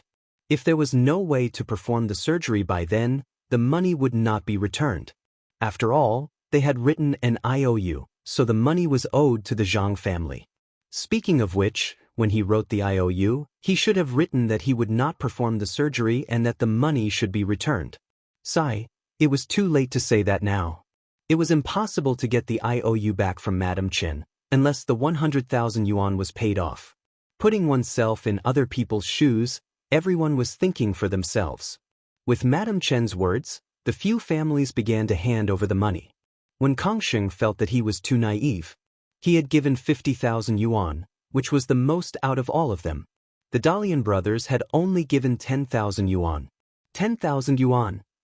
The third brother-in-law had given 20,000 yuan, while Zhang Jun had given 40,000 yuan. When Kangsheng was speechless, he felt that he had stood out again. These people were more shameless than he had imagined.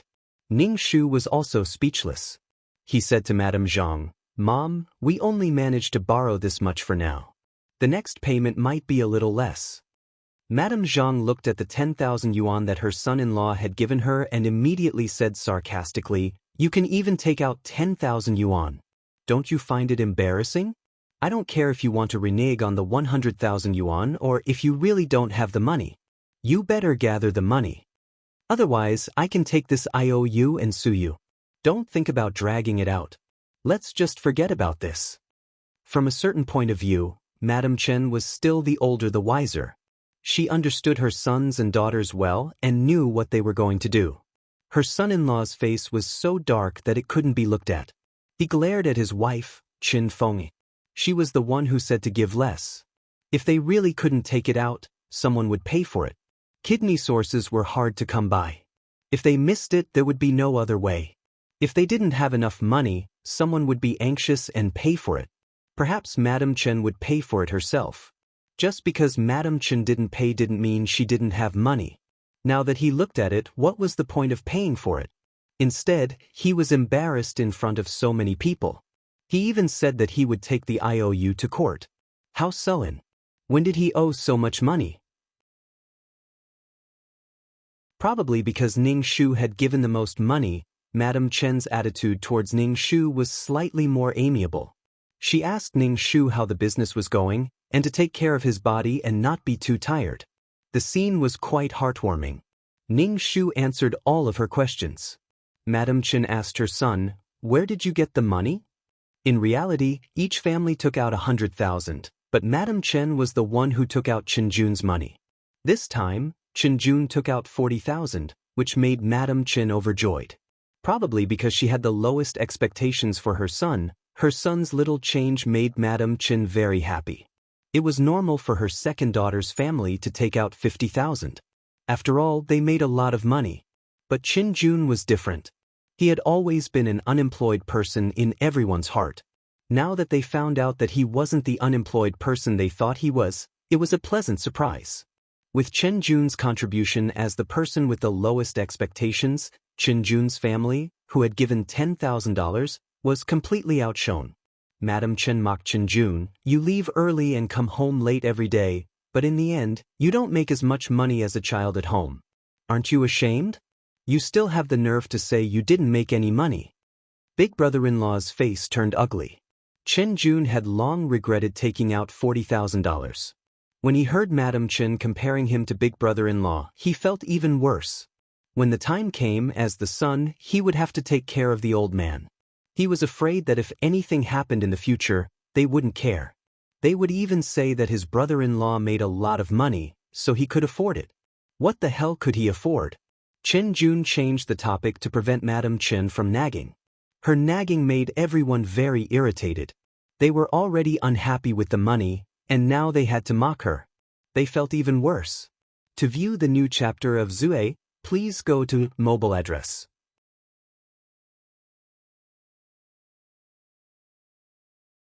Chapter 3782. We only have this much cash at home. Let's go to the bank tomorrow to withdraw some money and slowly gather the rest.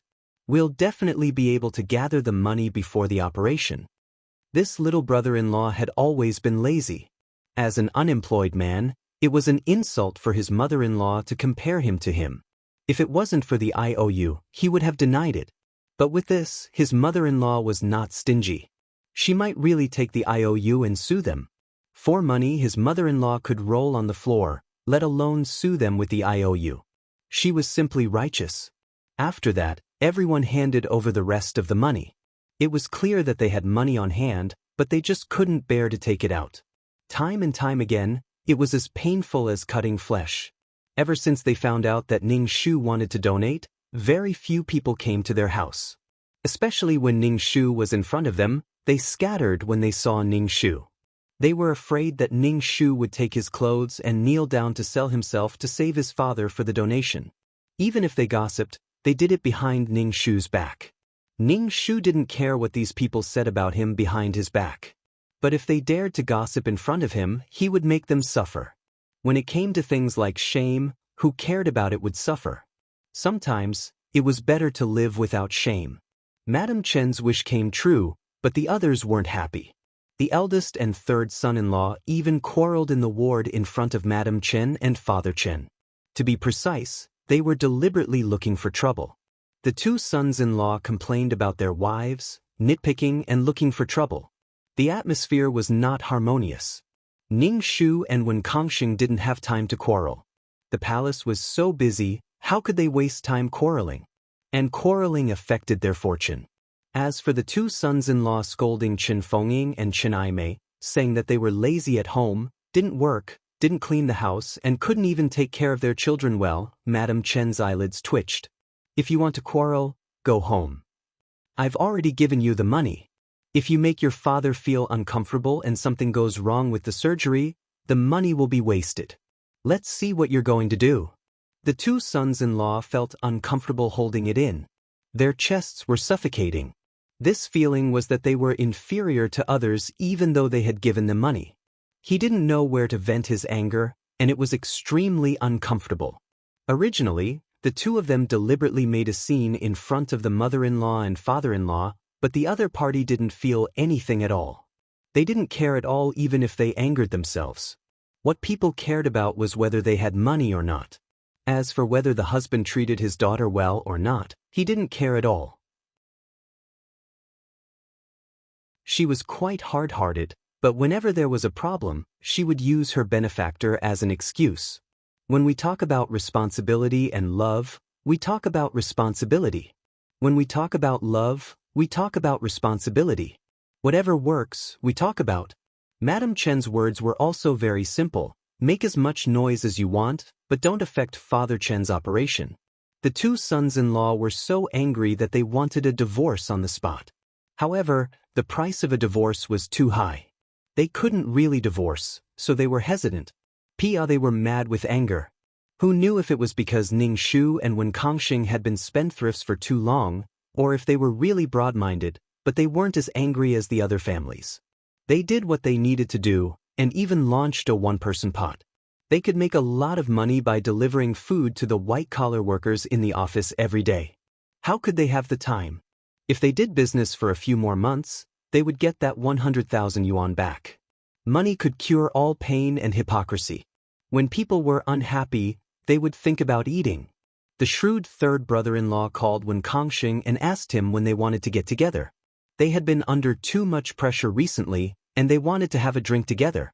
Usually, when he said this, he wanted to have a meal together at a hot pot restaurant. Wen Kangxing refused expressionlessly, saying that the restaurant was busy and there was no time for a meal together. He had borrowed money from his friends. It was very stressful to earn money, so he had to work harder. If they wanted to get together, could they do it at your house this time?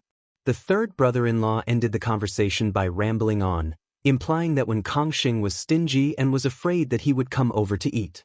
Wen Kangxing had already expected this situation, so he wasn't angry at all. He calmly hung up the phone. If someone called to order food at this time, wouldn't that delay him from making money?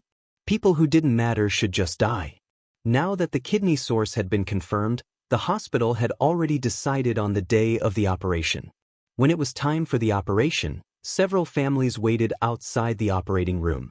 A kidney transplant was a fairly major operation, and the chances of failure were relatively high. Ning Shu also didn't know if Father Chen's operation would be successful.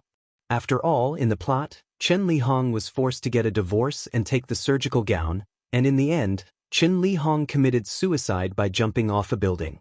Father Chen definitely couldn't have the operation because he didn't have the money. With Ning Shu's operation this time, he had the surgery fee, but he didn't know if it would be successful. Mother Chen sat in a chair in a daze, her soul in a daze. No one spoke. The atmosphere was stagnant, like thick ink that couldn't be dissolved, making it difficult to breathe. Everyone involuntarily held their breaths.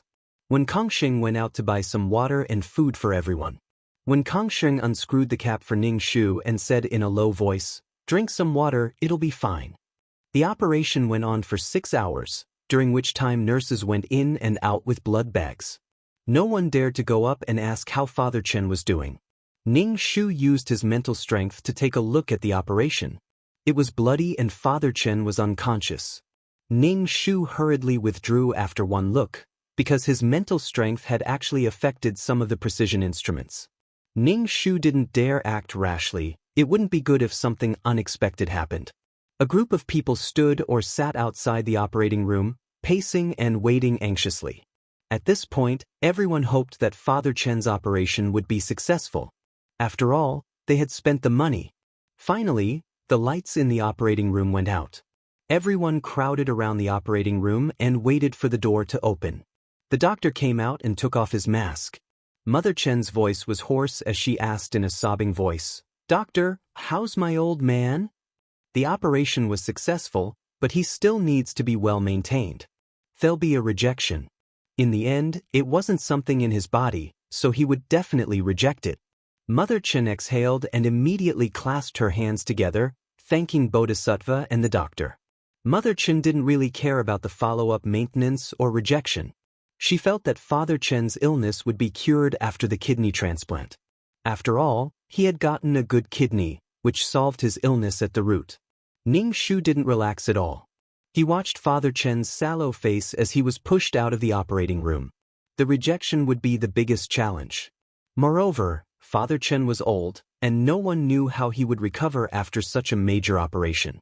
In short, Father Chen's operation was a success, but the challenges ahead were even greater. Looking at Mother Chen's relaxed expression, Ning Shu didn't say anything. To view the new chapter of Zue, please go to mobile address.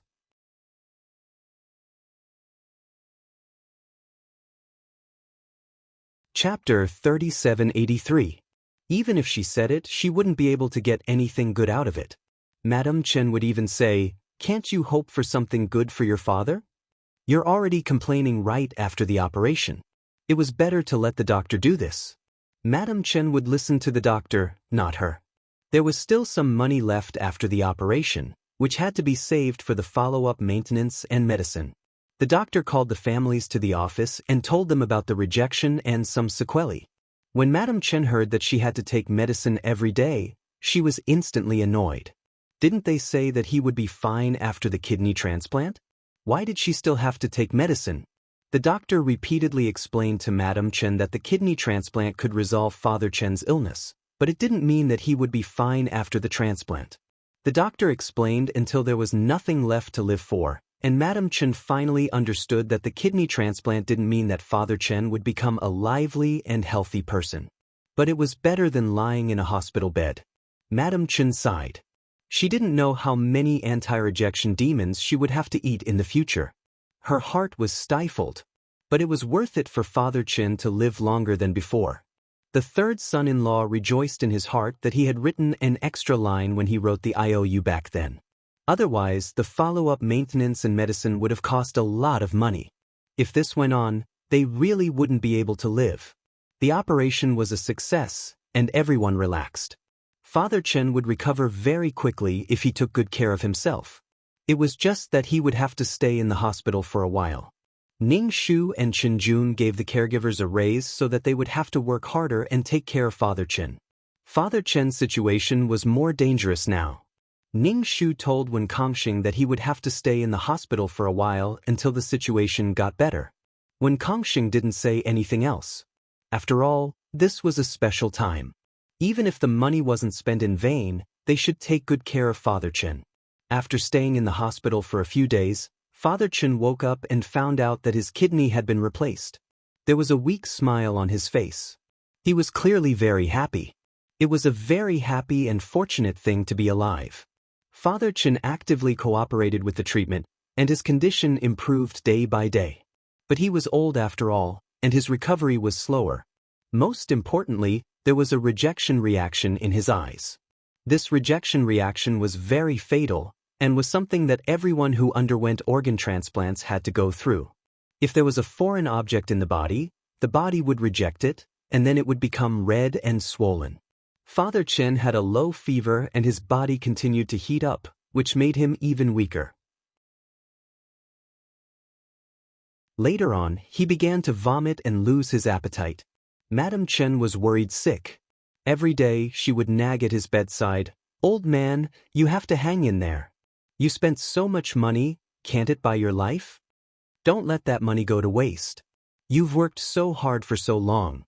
Don't drop the ball at the crucial moment." Of course, Father Chen wanted to live and persevere, but his body wasn't up to him. There was nothing he could do about it. It was unbearable. He took his medicine on time every day. Even if he didn't have a good appetite, he still had to eat something to survive. But Father Chen was peeing blood, which clearly wasn't good. The doctor had also said that Father Chen's condition wasn't good. Besides, Father Chen was old, and his recovery from surgery might not be as good as that of a younger person. The rejection reaction was quite strong. Hearing these words, Madame Chen silently wiped her tears. Unexpectedly, she didn't shout or make a scene. She held Father Chen's hand and spoke with a gentle expression. Father Chen sighed and said weakly that he was fine. Although no one said anything about Father Chen's condition, they all knew that he might not be able to hold on any longer. He was going to die, and no one dared to say that he shouldn't be treated in front of Madame Chen, otherwise they would be scolded badly. Father Chen's condition worsened day by day, and in the end he was even less awake. The doctor just shook his head. Everyone knew in their hearts that Father Chen was just stalling for time. It was just a matter of when he would give up. Faced with this situation, no one felt good. Previously, they had been red-eyed and red-faced over money. Seeing Father Chen like this, they all felt bad. Ning Shu had also transferred the spirit energy that he had painstakingly gathered during this period into Father Chen's body. The main reason was that there wasn't much spirit energy in the modern world. The pollution in the city was serious, and it really wasn't easy to get spirit energy. Ning Shu had saved up this bit for a long time. If he went to a sparsely populated place, there might be a lot of spirit energy, but there would be too many things to do and he wouldn't be able to go. After giving all the spirit energy to Father Chen, it was now up to Father Chen's luck. He had already worked hard. As for the rest, Ning Shu was also a little powerless. He used his mental power to examine Father Chen's body. His only kidney was now very red and swollen. It was the size of 2 kidneys. Even if it was a good kidney in this situation, it would probably be wasted. Ning Shu scratched his head. How could he solve this situation? Right now, Father Chen probably wouldn't be able to absorb the spirit energy even if he ate an immortal pill. This newly swapped kidney was completely useless, and it even affected Father Chen's body. But if this kidney was removed, Father Chen wouldn't be able to live without a kidney. Now that he was riding a tiger, it was hard to get off, and he couldn't remove the kidney. Ning Shu shook his head. This was difficult. Father Chen persisted for half a month, and in the end, his whole body was swollen. Because his kidneys couldn't excrete the water in his body, his whole body was swollen and glistening. Even his eyelids were swollen. Father Chen passed away in a coma. He hadn't even been able to say a few words to his family. Mother Chen was in a daze as tears streamed down her face. She clutched Father Chen's swollen hand and wouldn't let go. She stumbled next to the hospital bed and cried. How am I supposed to live if you pass away like this? What if other people bully me? How can I live well without you? Your child is being bullied and called a fatherless child. You haven't even seen your son get married or your grandson yet. Don't you feel bad and guilty? Damn old man. Ning Shu. Although he felt sad, Mother Chen's words still baffled Ning Shu. It was normal for people to grow old, get sick and die. It was normal for them to be sad when their loved ones died. But Mother Chen treated Father Chen as if he should live forever to protect others. Without Father Chen's protection, would a living person become the most pitiful wretch in the world who couldn't even live? It was probably because Father Chen wasn't a person, but a spirit, A spirit that could be relied on and united everyone with him. Everyone else could die, but Father Chen couldn't. Father Chen's existence was a pillar, and it was as if everyone lived under this pillar. Even if her children were living well now, Mother Chen still firmly believed that without Father Chen, their lives wouldn't be good. Without Father Chen's protection, her daughters and everyone else would live miserably. Who was treating Father Chen for? It was for everyone. To view the new chapter of Zue, please go to mobile address.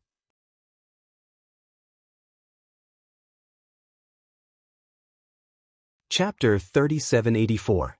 Being alive is more important than anything else. Your father and I gave birth to you. Everything you have was given to you by your parents. Weren't your eyes and kidneys given to you by your parents?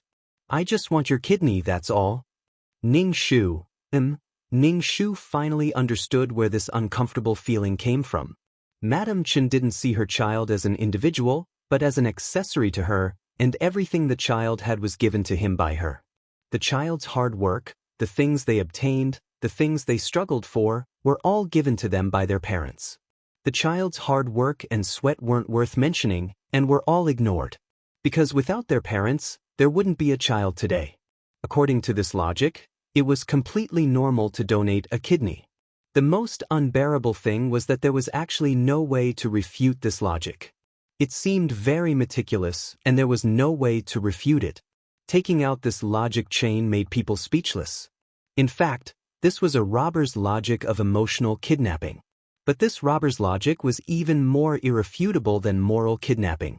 This was because one's parents did indeed give birth to and raise them. It was right to be filial to one's parents. But being nagged like this every day, if one didn't have parents, then so be it. Parents' kindness was like the ocean of death, and it was right to give their heart, lungs, and kidneys. It was still a little frightening. In fact, all four of them had been pulled into the matching. From the looks of it, if one of them was matched, their kidneys would be cut off. They were so scared that they were probably all praying in their hearts that they wouldn't be matched. Otherwise, there wouldn't be a result, and they all heaved a sigh of relief. Since the four children weren't matched, Madame Chen even pulled in her 3 sons-in-law to be matched. The 3 sons-in-law were scared out of their wits. Compared with the secret sighs of relief of the 4 children, the 3 sons-in-law were even more relieved and directly complained. They said to their wives, "Is your mother crazy? Pulling us into the matching, does she want us to donate our kidneys?" She was simply crazy. In short, the 3 daughters suffered a lot from their in-laws because of Father Chen's illness and surgery. They were afraid that they would have even less right to speak at home in the future. Chen Lihong was fine. After all, she had fought with her husband all the way to where she was today.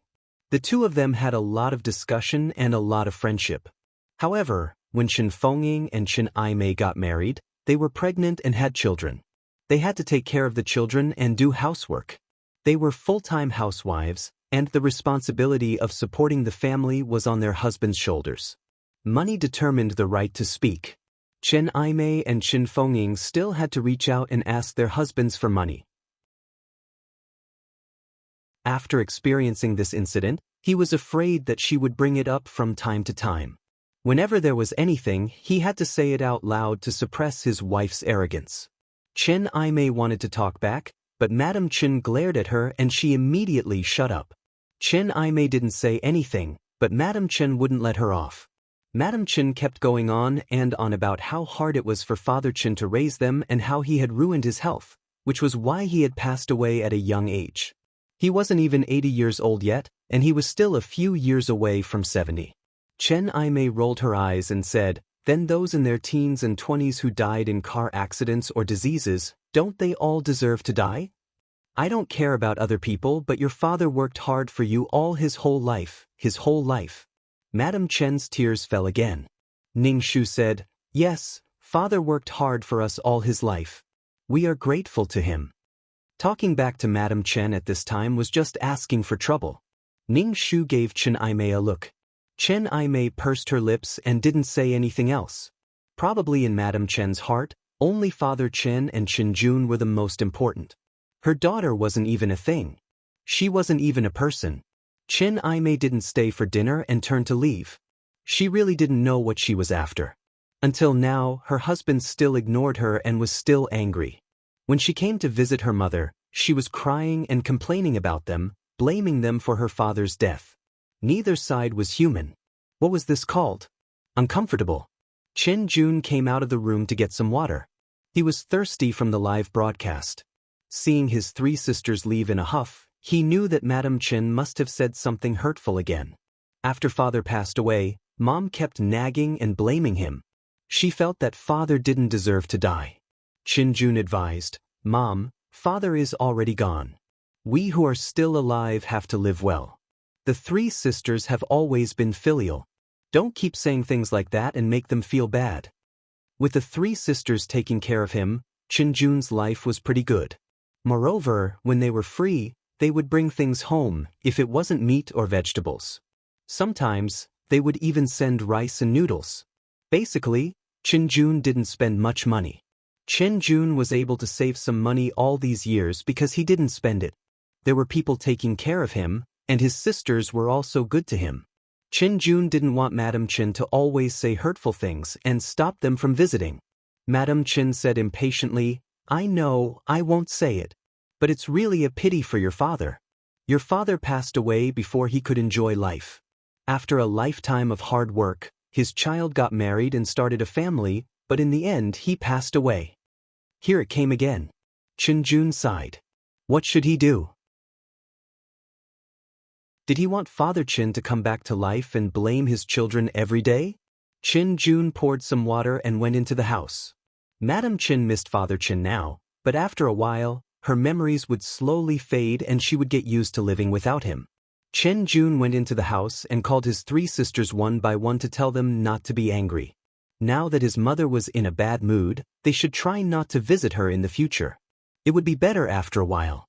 Ning Shu received the call and only said one word, "Got it?"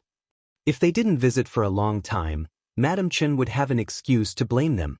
If they didn't come home for a long time, did they think they didn't have a mother anymore? Ning Shu hung up and immediately busied himself with the shop. I've made money, but I don't know how to spend it. Madam Chen always said that without Father Chen, the children would live very miserably. They would be bullied, and without anyone to protect them, they would live miserably. But in fact, everyone was an individual and had to bear the pressure of survival. Father Chen couldn't bear the pain for his children. Father Chen had passed away, but the children's lives were still the same. They weren't bullied like Madam Chen said. This wasn't some chaotic world. Usually, the harm they suffered came from the people close to them. After all, strangers couldn't hurt them. They spent more time with their loved ones and had to bear the hurtful words from them.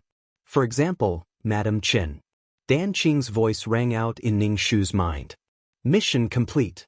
You've left the mission world. Do you want to proceed to the next mission? Ning Shu nodded. Yes, I'll go directly to the next mission. Do a few more missions at once and loosen up the inventory.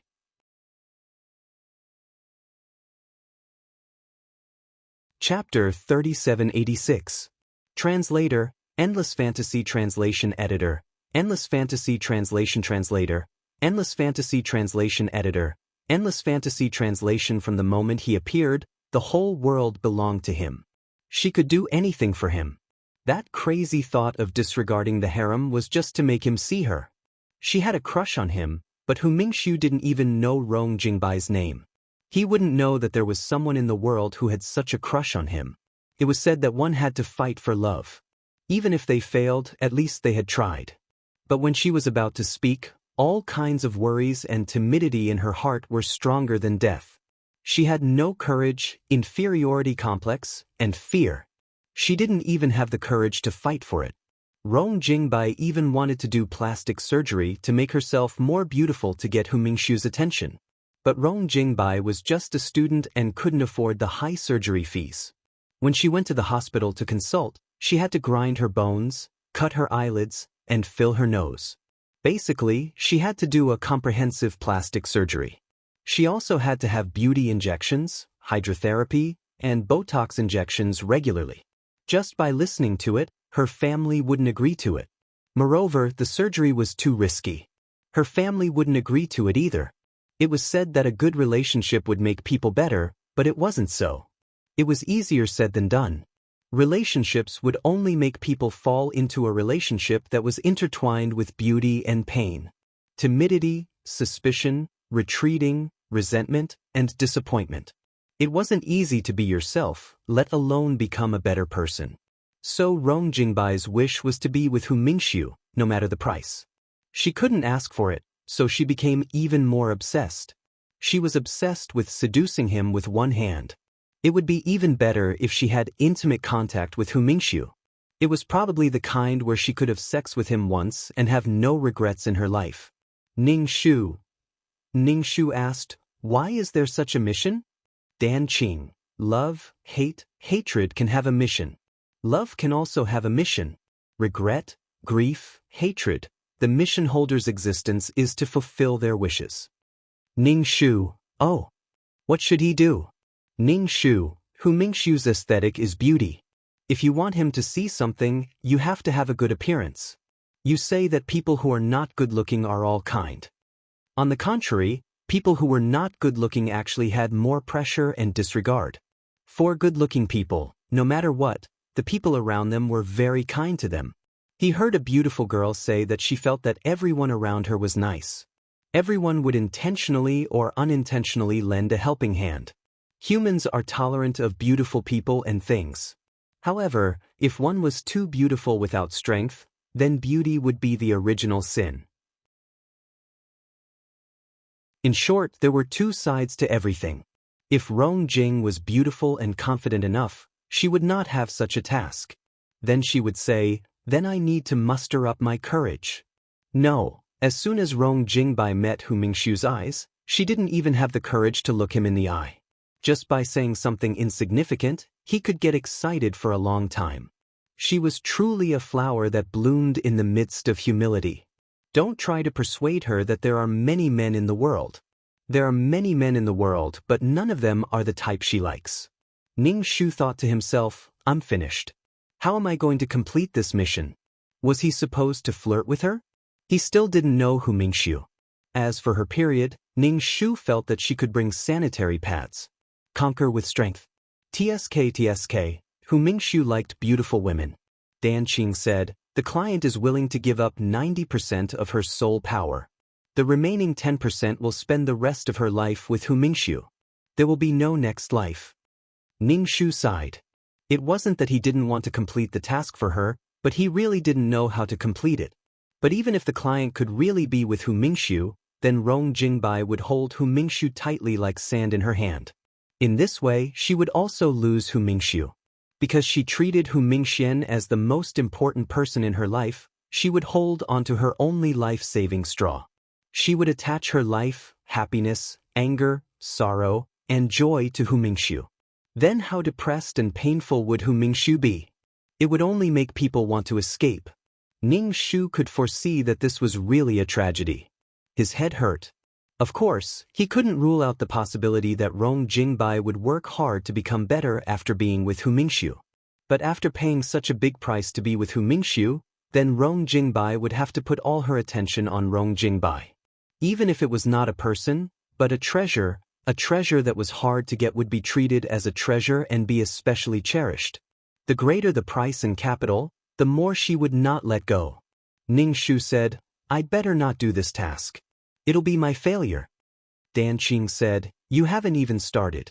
How can you say that you failed? Even if you fail, you have to do it. This is the most basic integrity as a task taker. If you can't complete it, we'll leave. Work harder.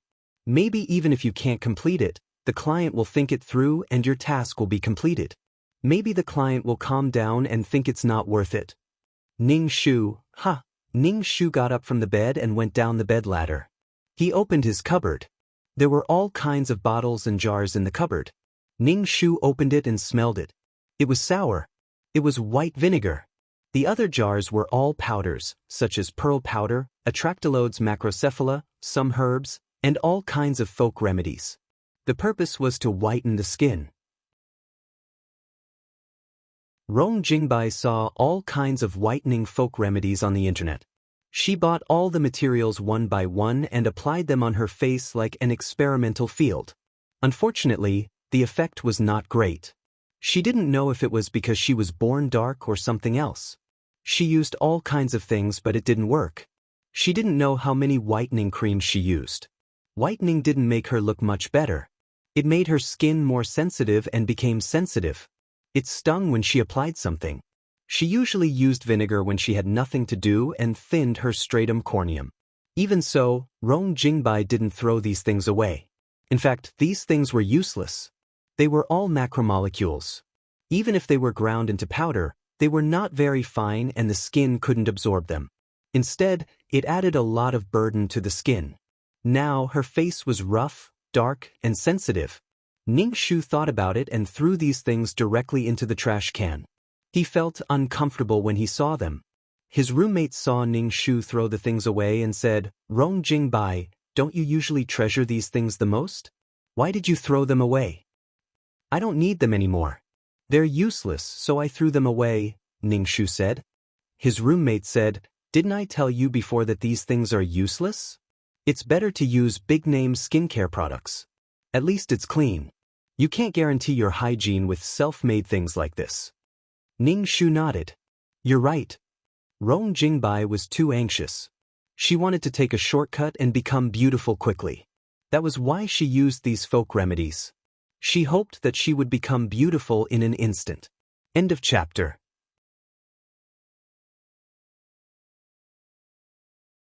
Chapter 3787. Those branded skincare products did not have any effect. Maintenance was not something that could be achieved in a short period of time. It was not something that could be changed in a short period of time. It had to be changed slowly and maintained slowly. It might be useful over time. Of course, the first thing was to stop this self-harming behavior. Although it was not life-threatening, it was still not good for the body. Actually, he had taken those famous whitening pills before. As for the side effects, he did not know. He had also taken whitening needles before. But the effects only lasted for a short period of time and it hurt his liver. In short, beauty had a price to pay. He had to be ruthless and cut his body or he had to lose weight. Ning Shu walked into the washroom and looked at his face in the mirror. It was a little square and he had phoenix eyes. Phoenix eyes sounded nice, but they were small eyes with single eyelids. This kind of face had a masculine look and gave people the impression that he had a tiger's back and a bear's waist. He was not considered to be pretty. Even if he dressed up, it would not change much. He had to go for surgery. A beautiful appearance could give people strong confidence. The first impression a person had of another person was the face, followed by the figure. As for inner qualities, it had to be supported by a beautiful appearance for people to have the urge to continue digging. A beautiful appearance would decide whether to continue digging deeper. Then, a person's inner qualities would decide whether to deny a person's appearance. Ning Shu sighed and started to wash up. When he was combing his hair, he touched his sparse hair and wiped it up. When he looked at his hairline, he felt uncomfortable. Little hair and big bones. I really can't be considered a beauty. Hair is so precious. I must not lose a single strand. Ning Shu carefully combed his hair. His hair was still greasy. What could he do? He could only wash his hair. But when he washed his hair, a lot of it fell off. Even if it was not Ning Shu's own hair, he felt so distressed that he wanted to cry. My hair, I can't go bald. I can't go bald. This body was probably suffering from endocrine imbalance. So, it was fundamental to take care of the body. When he was washing his hair, Ning Shu gently massaged his scalp. He did not dare to use his fingernails to scratch his scalp. He was afraid that his scalp would be stimulated and his head would fall off from his head. When she was drying her hair, she didn't even dare to blow at her scalp. Instead, she slowly blew at the ends of her hair. When tying a ponytail, try to make it fluffy instead of tight. Firstly, it will make your scalp tense, and secondly, it will make your face look squarish. With the client's figure and temperament, she definitely couldn't walk the sexy, charming, or cute style of other girls. Wearing cute clothes was simply out of place, so she had to wear simple and elegant clothes. You can't wear those shiny clothes with beads and lace. thinking about how strange and out of place it would be for a tall and strong girl to wear such clothes. She had to wear clothes that suited her style, but it wasn't easy to find something that suited her. Temperament was the key. It would be good if he could cultivate a unique temperament. Ning Shu pinched the flesh on his thighs and arms. Was he going to start losing weight again? Losing weight was really painful. Ning Shu applied sunscreen on his face. Sunscreen was a must-have all year round. Anti-aging started with sunscreen and anti-sugar. If one ate too much sugar, it was easy to oxidize sugar and age. Eat less sweets, desserts, and cold drinks. Did that mean that he was starting to live a life of retirement? Well, beauty wasn't achieved in a day. Ning Shu changed his clothes and put 2 sanitary pads in his pocket. Before going to class, he even patted one so that it wouldn't leak on his pants. Dan Qing, this is how the client met Hu Mingxiu. Don't you want to get to know Hu Mingxiu? Ning Shu rolled his eyes. Is it a glorious thing to have your period stuck on your pants? Isn't it embarrassing? Anyway, she was quite embarrassed. Dan Qing, you're slacking off. Although this method is embarrassing, you'll get to know each other because of this. You can also return the clothes. Ning Shu scoffed. It was Rong Jingbai who got to know Hu Mingxiu because of this. Hu Mingxiu doesn't even know her. He doesn't even remember. Besides, her current image wasn't suitable to get to know Hu Mingxiu at all. She'd better wait until she was better. Also, Ning Shu was really slacking off.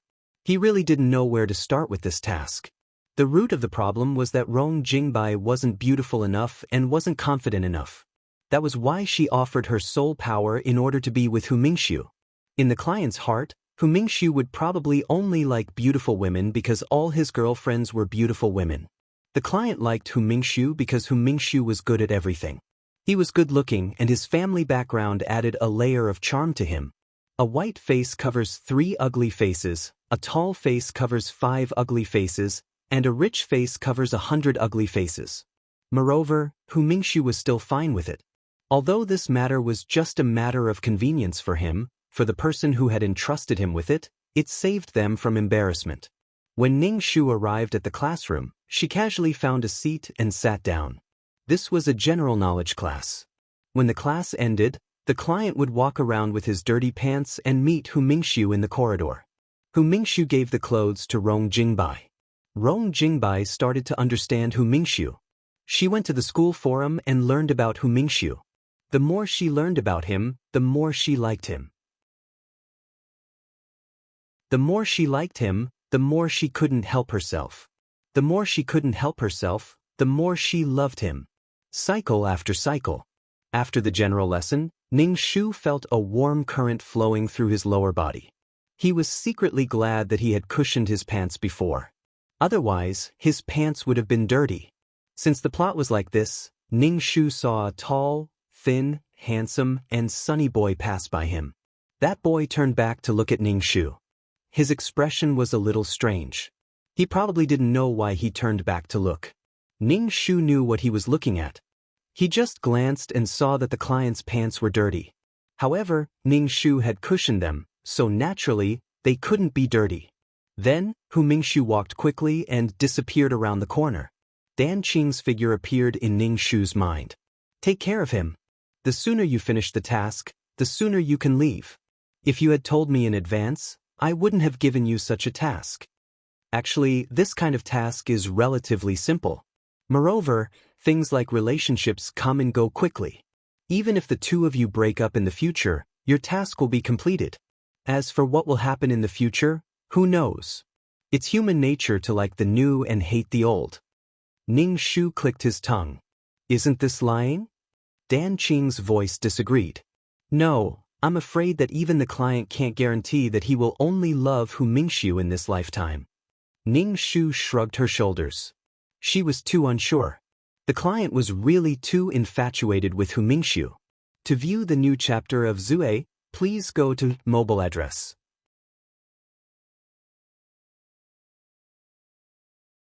Chapter 3788. When he saw Hu Mingxiu, his body stiffened and he couldn't move at all. His heart felt like it was about to explode. It was too scary. This was too damaging to his body. The moment Hu Mingxiu left his sight, Ning Shu felt like he was about to collapse. His heart was as calm as water, but his body was very honest. To be honest, this was the first time Ning Shu had seen someone like someone so much. If they really got together, wouldn't his blood vessels burst? Putting in so much effort to like someone, wouldn't his life be short? When he passed by the basketball court, he heard the hubbub of voices inside. Ning Shu walked in and saw that there were people playing basketball. The seats were filled with people, and there were more girls. They were all cheering for one person, shouting, "Go Hu Mingxiu, go Hu Mingxiu, go Hu Mingxiu." Ning Shu looked at Hu Mingxiu, who was running and passing the ball on the court. He was wearing a loose jersey, revealing his calves. He was well-proportioned and slender, and his skin was fair. His fingers were long and slender, and the sweat on his forehead had soaked his hair. As he ran, beads of sweat fell down. He really had a handsome and moving appearance. Especially with this face, one could understand the motivation of these girls shouting themselves hoarse to crazily cheer for Hu Mingxiu. He didn't know if it was because of the client, but his heart started to beat wildly. He kept thinking, this person is really handsome, really handsome. I'm willing to die in his arms. He was really a young hunk who made people feel relaxed and happy. He was handsome and full of vitality. Ning Shu's face was expressionless as she clutched her beating heart. He didn't want to die young. It was better to beat normally. It was so bad for his body. Dan Qing, get him, get him, get him. Ning Shu held his beating heart and walked out of the basketball court. Get him? He didn't believe this old man. Ning Shu felt that he was probably worse than the client. After all, the client had already interacted with Hu Mingxiu, although it was just a one-sided concern. Ning Shu touched his big face. He felt that the most important thing now was to make himself look better. It was really hard for people to take her seriously with her current appearance. Even the client liked the good-looking Hu Mingxiu, so why couldn't Hu Mingxiu like good-looking girls? Ning Shu felt that he should change himself first. If he couldn't change Hu Mingxiu, then he would make himself better. The main reason was that Ning Shu didn't want to have an awkward conversation with Hu Mingxiu. Let's lose weight and do some skincare. As for Hu Mingxiu, as long as he was still studying in this school, he would have a chance. He could apply to join the student union and fill out the application form. It didn't mean that people would accept you just because you had genuine feelings for them. This kind of thing required both skill and emotion. Without emotion, it would be pure flirting. But it really depended on his looks. Look at his face, look at his face, look at his face. Ning Shu looked at this body and really did not know where to start. The most direct and fastest way was probably to change the style of clothing. Ning Shu called the Empress Dowager at home and said that he was out of money. He wanted to buy some clothes and asked for some ammunition and resources. After arguing for a long time, the client's mother finally sent some money over. But it was just an advance payment for next month's living expenses. His roommate saw that Ning Shu was about to go out and asked Ning Shu where he was going. Ning Shu only said that he was going out for a walk and didn't plan to buy clothes with his roommate. Everyone's aesthetic was different and had different preferences. If they went shopping together, they would definitely be influenced. So, he was determined to choose the clothes he wanted. Ning Shu went to the shopping mall alone and chose some more expensive clothes. He bought 2 sets of clothes and shoes and was prepared to wear them alternately. Or, he could also match a few sets of clothes by matching them. He had no choice. He was embarrassingly short of money. He also bought a set of basic skincare products, such as water and essences. Then he would start to avoid food. He couldn't eat anything too strong and couldn't eat too much. He had to maintain his health. Anyway, after all this, Ning Shu basically didn't have any money left. Only half of the month had passed and he had to pay for next month's living expenses in advance. How was he going to survive like this? Did he have to do some part-time jobs? Fuck, how was he going to flirt with men without money? To be honest, Ning Shu was actually slacking off. Perhaps the client couldn't stand it anymore and directly judged that Ning Shu had failed. Ning Shu would be able to leave this world. It was impossible to erase him. He might just have to waste a spot to avoid erasure. Without Ning Shu, there were other mission enforcers who would come to fulfill her wish. However, even if Ning Shu didn't develop an attack on Hu Mingxiu, he wasn't slacking off. Instead, he was actively transforming himself. If he appeared in front of Hu Mingxiu in a dirty state, that would be the worst situation. This mission was really unbearable. The client wasn't a beautiful girl. He was stuck at this step and couldn't even break through the threshold. Just like how the company chose people, Hu Mingxiu also had a standard for choosing a girlfriend. Looking at his previous girlfriends, they were all cute and beautiful girls. So, he had to work hard to make himself meet the standard. Speaking of liking, Hu Mingxiu didn't lack girls liking him. What could be special about the client? Special liking? Bone deep love? To be honest, these things were very vague. He had to build on the basis that he liked her. Then he would talk about other things. Ning Shu carried bags of things into the dormitory. His roommates all came over and looked through Ning Shu's things. A roommate who knew the goods exclaimed, "Wow, you're actually willing to buy this kind of clothes. It's so expensive." Ning Shu said, "I just bought it. It's an advance for next month's living expenses."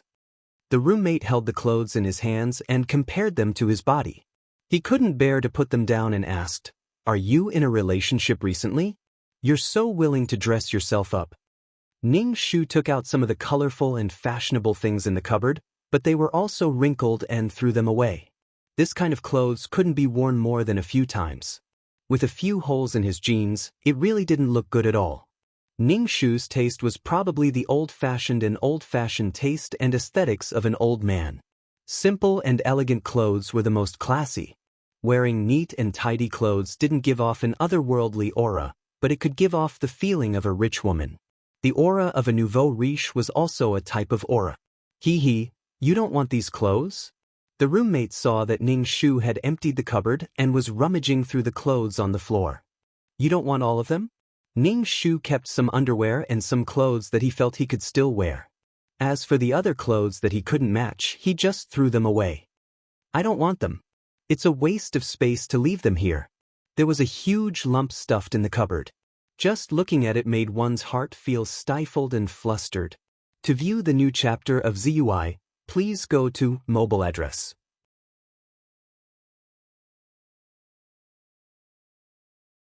Chapter 3789. These clothes were fine, but they didn't look good in them. Some of them weren't even worn. Every time it was time to wear clothes, he felt that there were no clothes to wear. They were piled up and took up space. But it was heartbreaking to throw them away. His roommate flipped through the old clothes and said, "If you don't want to wear them, give this to me." "Ning Shu, take a look. Take whatever you like. I'll throw away the rest." The three roommates came over to flip through the clothes to find clothes they liked. Each roommate took at least one sword. It was clear how messy the clothing style of the client was. Moreover, many of the clothes didn't suit him, so there was no point in keeping them. However, the client spent a lot of money to buy these clothes. In the end, these clothes looked good, but when he wore them, they didn't look good at all.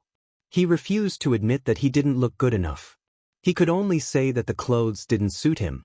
Ning Shu carried the rest of the clothes that no one wanted downstairs and threw them into the trash can. Ning Shu started to abstain from food. He drank less drinks and ate less meat. He ate more vegetables to ensure his safety. Actually, he wouldn't get acne from eating spicy food. He would only get acne from eating sweet food. He definitely couldn't eat desserts, ice cream, and the like anymore. Such a life definitely wouldn't have any effect for a day or two. However, the most obvious feeling was that his mouth was bland. He always wanted to eat something hot, spicy, and fragrant. However, Ning Shu endured it. When he was hungry, he drank water or ate some fruits. Anyway, drinking more water was always right. Ning Shu comfortably held a bottle of water and took a sip whenever he had nothing to do. Anyway, drinking more hot water was the right thing to do. Whether he was sick or not, he drank more hot water. As for other things, it was up to fate. All the girls in school knew that Hu Mingxiu liked to play basketball. As long as Hu Mingxiu was around, the girls' enthusiasm could overturn the roof. As long as the girls ran to the basketball court, they knew that Hu Mingxiu was there. His body drove Ning Shu to the basketball court. His body seemed to have a craving for touch.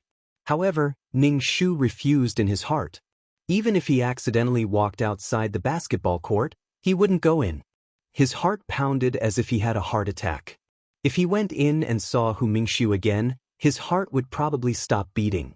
Therefore, he would avoid seeing Hu Mingxiu if he could, but his body and heart were constantly reminding Ning Shu.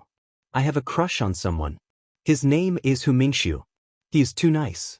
I like him too much. I want to see him, just one look. Ning Shu, no, what are you looking at? On the other hand, Ning Shu's application was approved. It was probably because of the school's anniversary celebration that the student council needed more manpower. That was why Ning Shu was able to get in so easily. Ning Shu looked at the department he was in. As expected, it was the arts department. The arts department had many things to worry about, from the big stage layout to the small details of each program. Ning Shu came in as a helper, doing some odd jobs. After all, he was just a small fry who had just entered the student union. The head of the arts department was Wen Mengyao. She was very beautiful and elegant. She was now Hu Mingxiu's girlfriend. Ning Shu was speechless. He had a girlfriend. What was there to see? However, Hu Mingxiu dated for a short period of time. It could be as long as half a year or as short as a month. Hu Mingxiu had quite a lot of exes. He had a rich history of relationships. It could be said that the client had witnessed Hu Mingxiu's relationships, the breakup and reunions, and the breakup and breakup. However, the client was not part of it. Hiding in the dark, the client gritted her teeth. She was pitiful and infuriating at the same time. She could either go or give up. What was the point of having such a crush? She had such a crush, but she was not perverted. She had a good mentality too. She just looked at Hu Mingxiu and his girlfriends silently. Ning Shu felt that if Hu Mingxiu knew, he would definitely feel a chill down his spine. In the dark, a pair of green eyes looked at him faintly. It was creepy no matter how he thought about it. When Mengyao said, according to the usual practice, there must be someone in the arts department who wants to be the host. Anyone who wants to be the host can raise your hand and choose the best one to be the host. It was a host. He could fight for it. Although he was just a newcomer in the arts department, it did not matter even if he did not get chosen. Ning Shu was just about to raise his hand when someone smiled and said to Wen Mengyao, of course it's you. When the time comes, you and Hu Mingxiu will be the host on the same stage. It's a golden couple. What a good thing. Ning Shu was about to raise his hand and put it down. Forget it. He would just sit in the junk room. When Mengyao shook her head. You can't say that. Those who want to be the host can recommend themselves. Ning Shu's hand that he had just put down started to move again. His body was very honest. It was faster than his brain.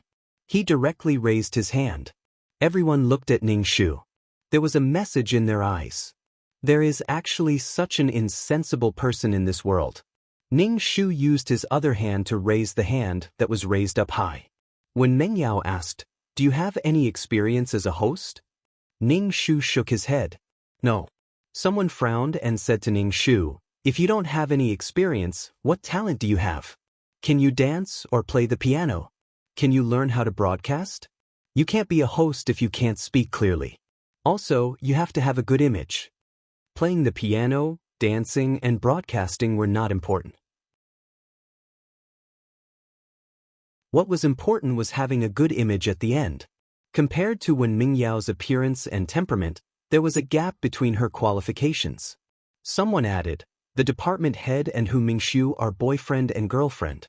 It's a blessing. Ning Shu nodded. I was wrong. Even if there was no gap, she was just a newcomer in the arts department. She did not have the qualifications to take on such a heavy responsibility. To appear in front of the whole school, she had to be a girl. She represented the school's image. When the time came, there might even be people from other schools. Ning Shu said that he did not expect to be a host. Wen Mengyao said that just to go through the motions. Even if Wen Mengyao became the host in the end, she still had to go through the motions. It was different from being directly appointed as the host. In the end, Wen Mengyao became the host. In the middle of the meeting, Hu Mingxiu came. He pushed open the door and a handsome face appeared in front of everyone. Hu Mingxiu's body was a little thin. His face was thin but his skin was tight. His nose was very narrow, giving people the impression that his nose was straight and exquisite. Usually, a big nose would not look exquisite. Hu Mingshu's skin was fair. With his looks, he could definitely debut as the center. There were a lot of licking dogs. When he appeared, the eyes of the girls in the arts department turned green. They stared at him. Even if they liked him or hated him, his face was really good-looking. Hu Mingshu looked at Wen Mengyao and asked, "Who will be the host?" He looked at Wen Mengyao with a smile.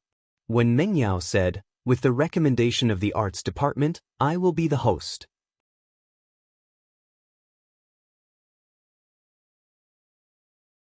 Chapter 3790.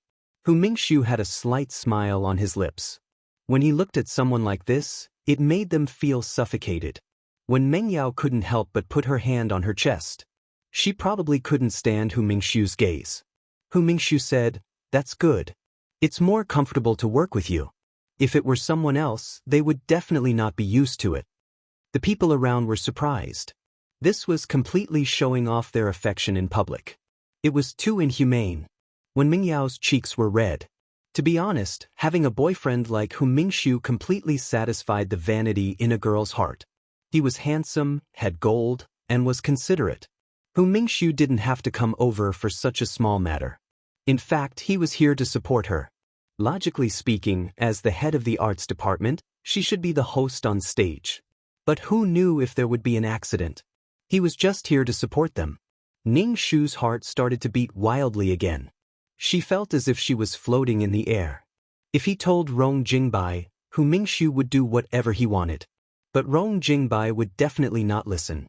"I just like him." If you can control your heart when you like someone, then it's not love anymore. Ning Shu felt that this body was even more excited than the real girlfriend. He was in a bad mood. Sooner or later, her heart would become perverted. After holding it in for so long, Rong Jingbai wanted to give up 90% of her soul power just to be with Hu Mingshu. And even if they wanted to be together, they might break up. She was risking everything to pursue that moment. He didn't know how to get rid of this passionate and paranoid feeling. Probably as time passed, it would become deeper. The more he couldn't get it, the more he would think about it. It was like a demon's obsession. Ning Shu looked at Hu Mingshu. "Hurry up and get lost. Otherwise, his heart will be ruined." Dan Qing, "This is showing off your affection." Ning Shu, "No, they're a couple. It's normal to show off their affection and show off their affection." It was especially hurtful. Especially for someone like her who had ulterior motives. Heaven and earth were heartless. For all living things, for single people. Dan Qing, "You are just being passive and slacking off." Ning Shu, "I already said that they were boyfriend and girlfriend. What am I supposed to do? Am I supposed to break them up and be a mistress?" Unrequited love was a personal matter. It had nothing to do with others, and it didn't hinder Hu Mingshu and Wen Mengyao. Neither of them knew that Rong Jingbai had such thoughts. Rong Jingbai looked at Hu Mingshu's girlfriends one after another, but none of them had anything to do with Rong Jingbai. Thinking about it, it was quite torturous. Besides, even if Rong Jingbai went up to cause trouble, she would be seen as an evil, ugly, and mischievous female supporting character. Rong Jingbai was probably self-aware. She didn't say anything and just watched silently. Doing so was the right thing to do. Announcing his thoughts to the world would definitely invite endless mockery. Rong Jingbai hid her feelings in the bottom of her heart. This was the only thing she could do calmly in her crazy crush. Usually, when Rong Jingbai had nothing to do, she would take Hu Mingshu's photos from the school forum and secretly hide them. When she was free, she would secretly look at them and touch them. She really looked like a living pervert. However, her behavior didn't have any negative effects on others. She hid the things well. Other girls could say that they liked him loudly, but Rong Jingbai didn't dare. Others might say it as a joke, but she couldn't even take a joke. She would panic and let others notice. The host had confirmed it. Then, the next step was to assign various tasks.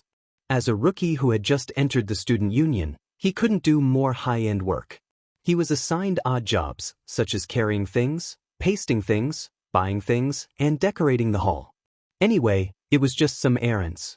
Ning Shu completed these tasks seriously. Since he was already in, he didn't want to be kicked out. It would be embarrassing. When the literature and art department was busy, Hu Mingxiu would often come to check on the progress and visit his girlfriend. Every time he came, he would bring some things over, or some desserts, or some cold drinks, purified water, or even candies. Although it wasn't expensive, there were many people in the literature and art department.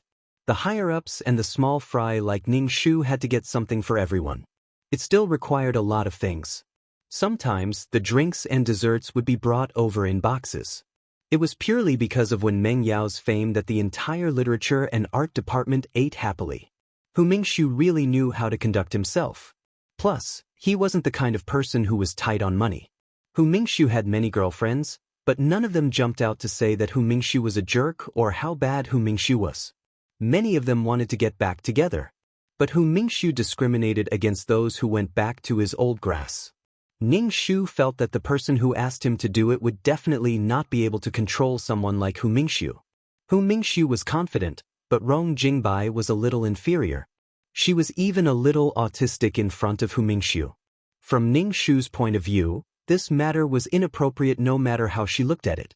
Ning Shu got a bottle of drink. He looked at the energy and sugar on the ingredients list and put it aside. He didn't plan to drink it. If he drank it, he would have pimples again. His skin was already sensitive. Ning Shu put the drink aside. When he came back after he was done, the drink was gone. It was probably taken away by someone. Ning Shu didn't feel bad. After all, it wasn't his. He looked at Hu Mingxiu and Wen Meng Yao, who were whispering to each other intimately. It was full of the sour smell of love. Well, it was quite heart-wrenching. Ning Shu felt as if needles were poking into his lungs. It was very uncomfortable. His stomach was churning, and it even went into his stomach. It was as if he had drunk vinegar. It was so sour that his teeth fell out. The moment he saw Hu Mingxiu, Ning Shu felt that this body had all kinds of problems. It was time to go to class. Ning Shu patted the dust off his body and left with his things. When he walked to the door, he heard Hu Mingxiu's voice. Wait a minute. Ning Shu wasn't sure if he was calling him, but at that moment, his heart felt as if it had been hammered by a huge hammer. He was in a daze for a moment. Then, his heart started to beat violently like a spring that had been squeezed to the extreme. Ning Shu's face changed. His lips were a little purple. Then, he tried his best to pinch his thumb. Damn, I'm really going to die young. They weren't even together yet. The one at the door, wait a minute. Hu Mingxiu's clear voice sounded again. Ning Shu turned his head stiffly and saw Hu Mingxiu walking over with a bottle of drink from the beverage box. To watch the new chapter of Zue, please go to mobile address.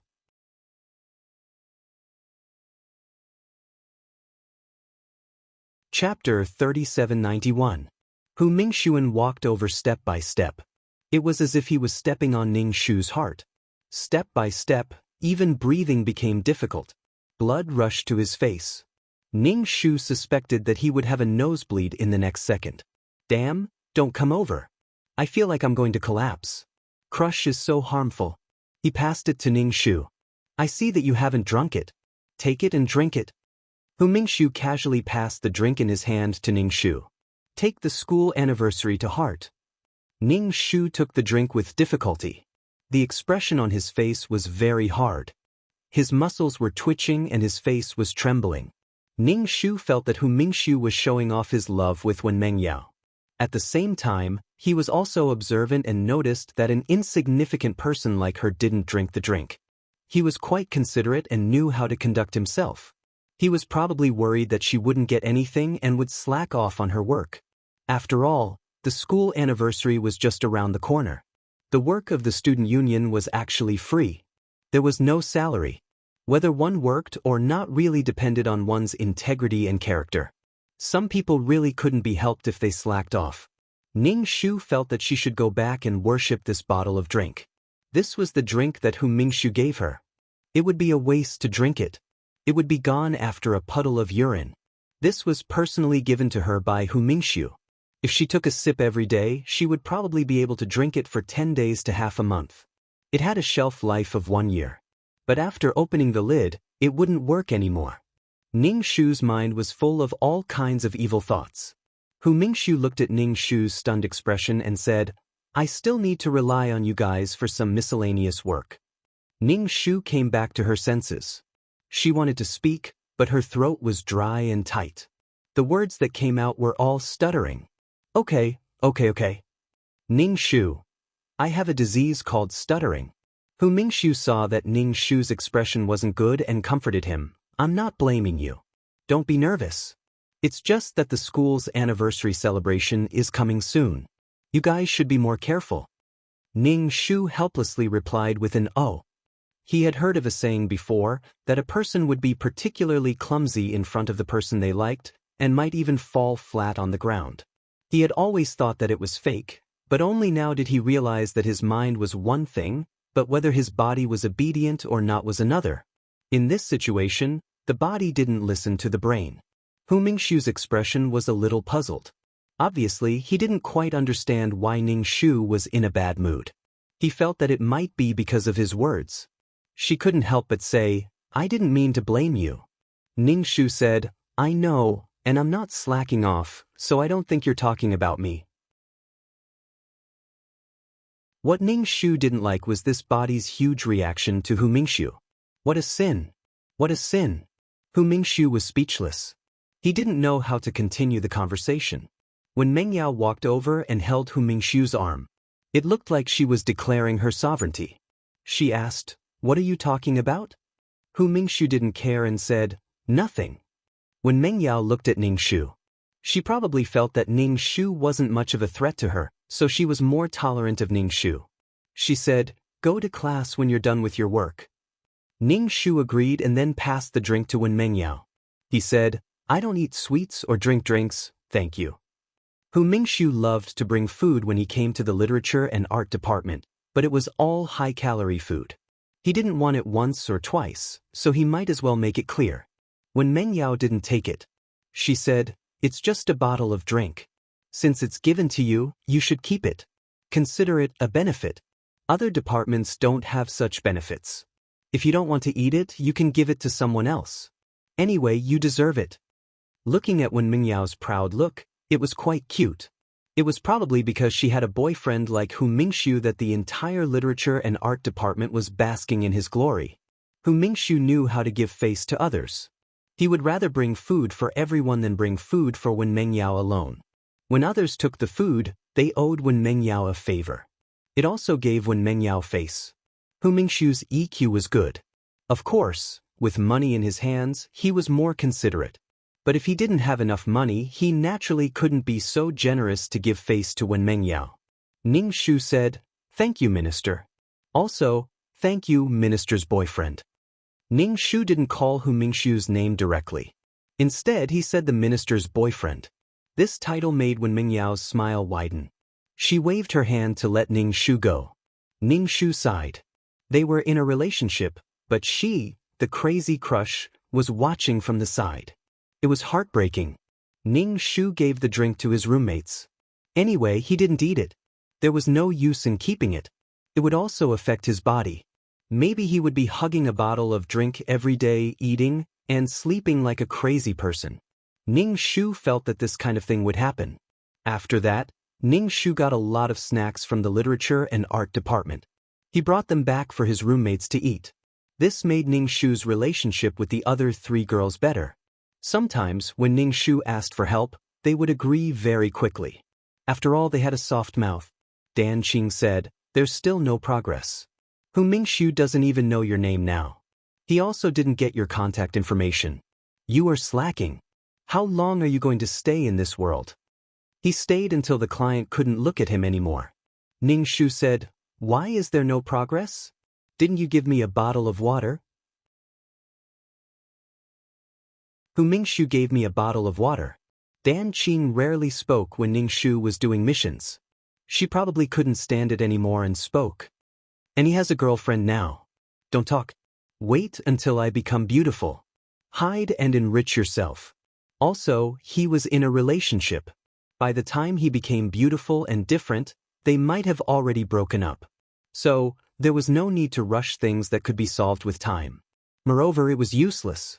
Getting close to him would be annoying.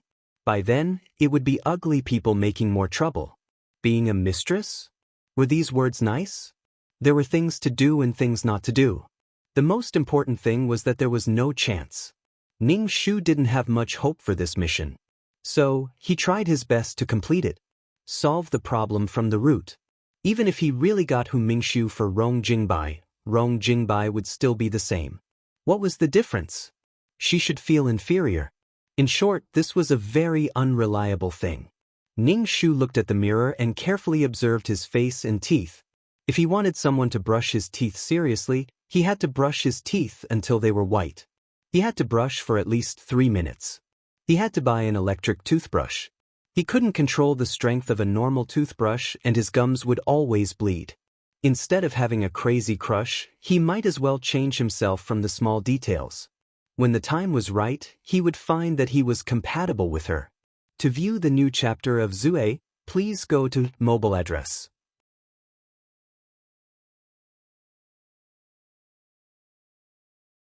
Chapter 3792.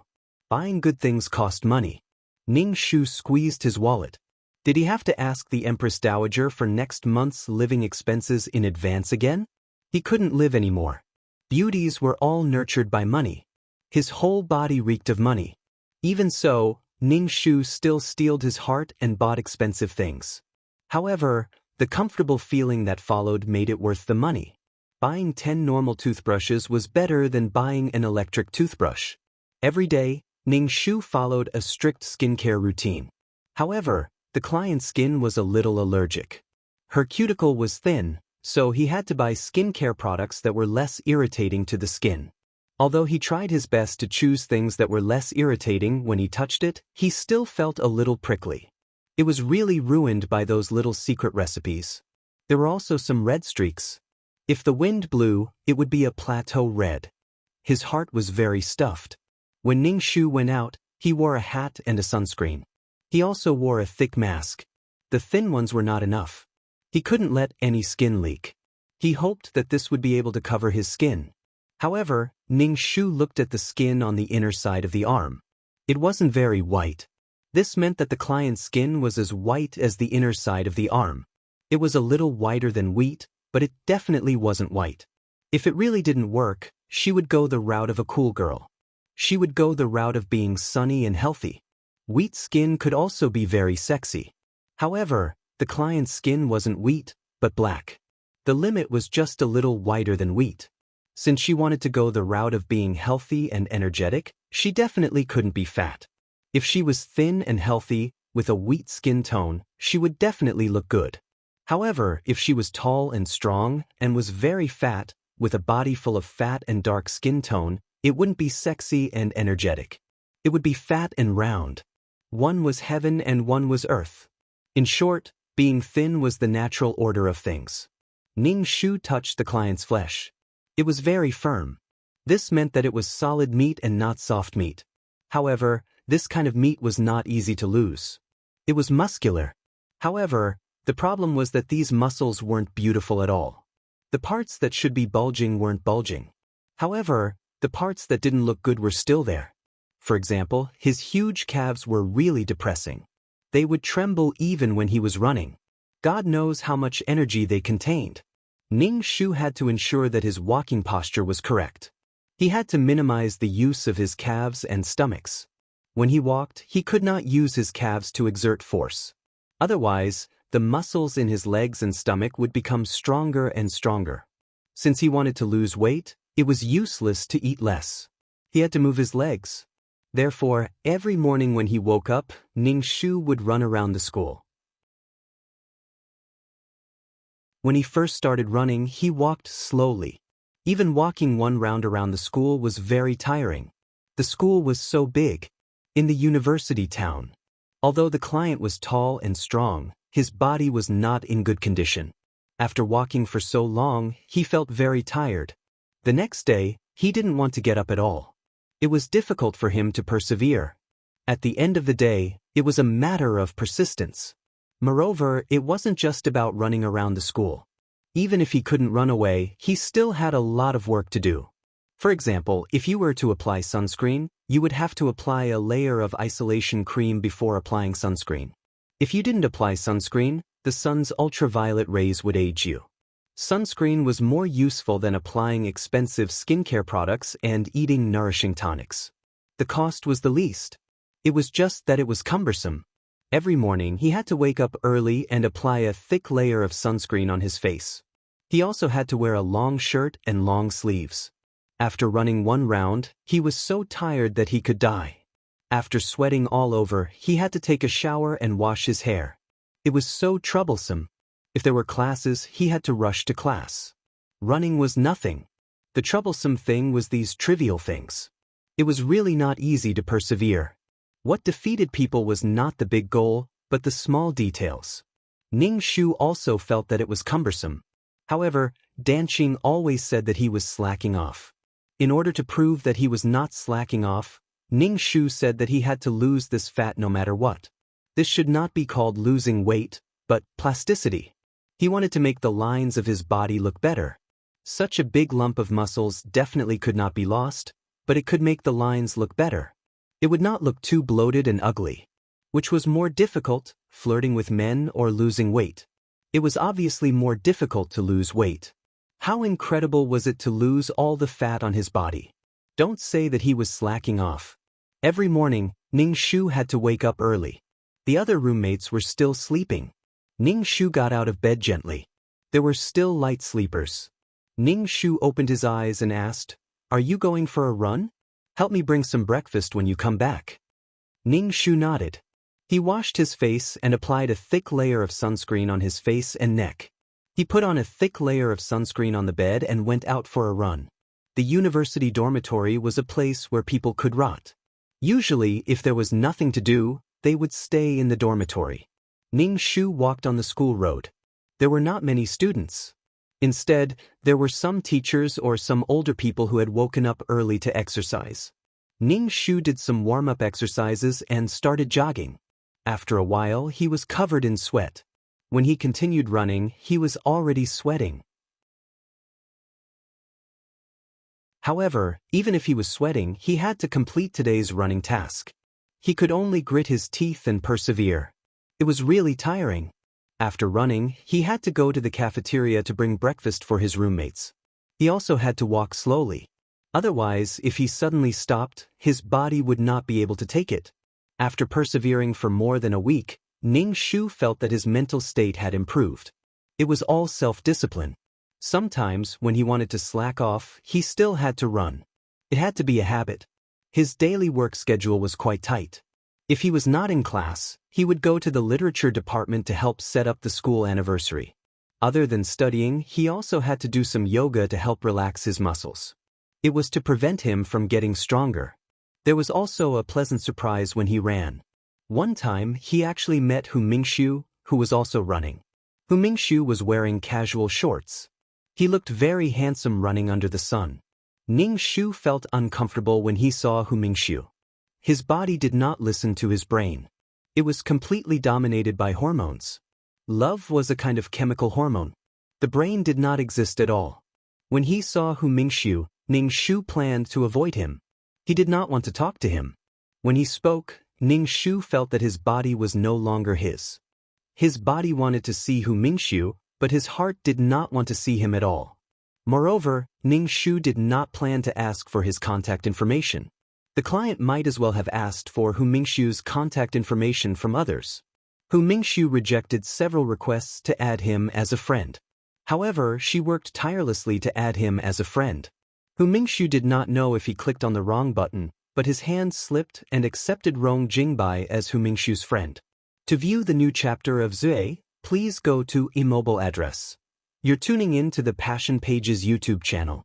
We're so grateful for your support, and don't forget to subscribe to join us on this incredible journey through captivating stories. Your generosity through donations truly makes a world of difference, as it's the primary source of revenue that allows me to expand and enhance this channel for you. Thank you from the bottom of my heart for being a part of this adventure.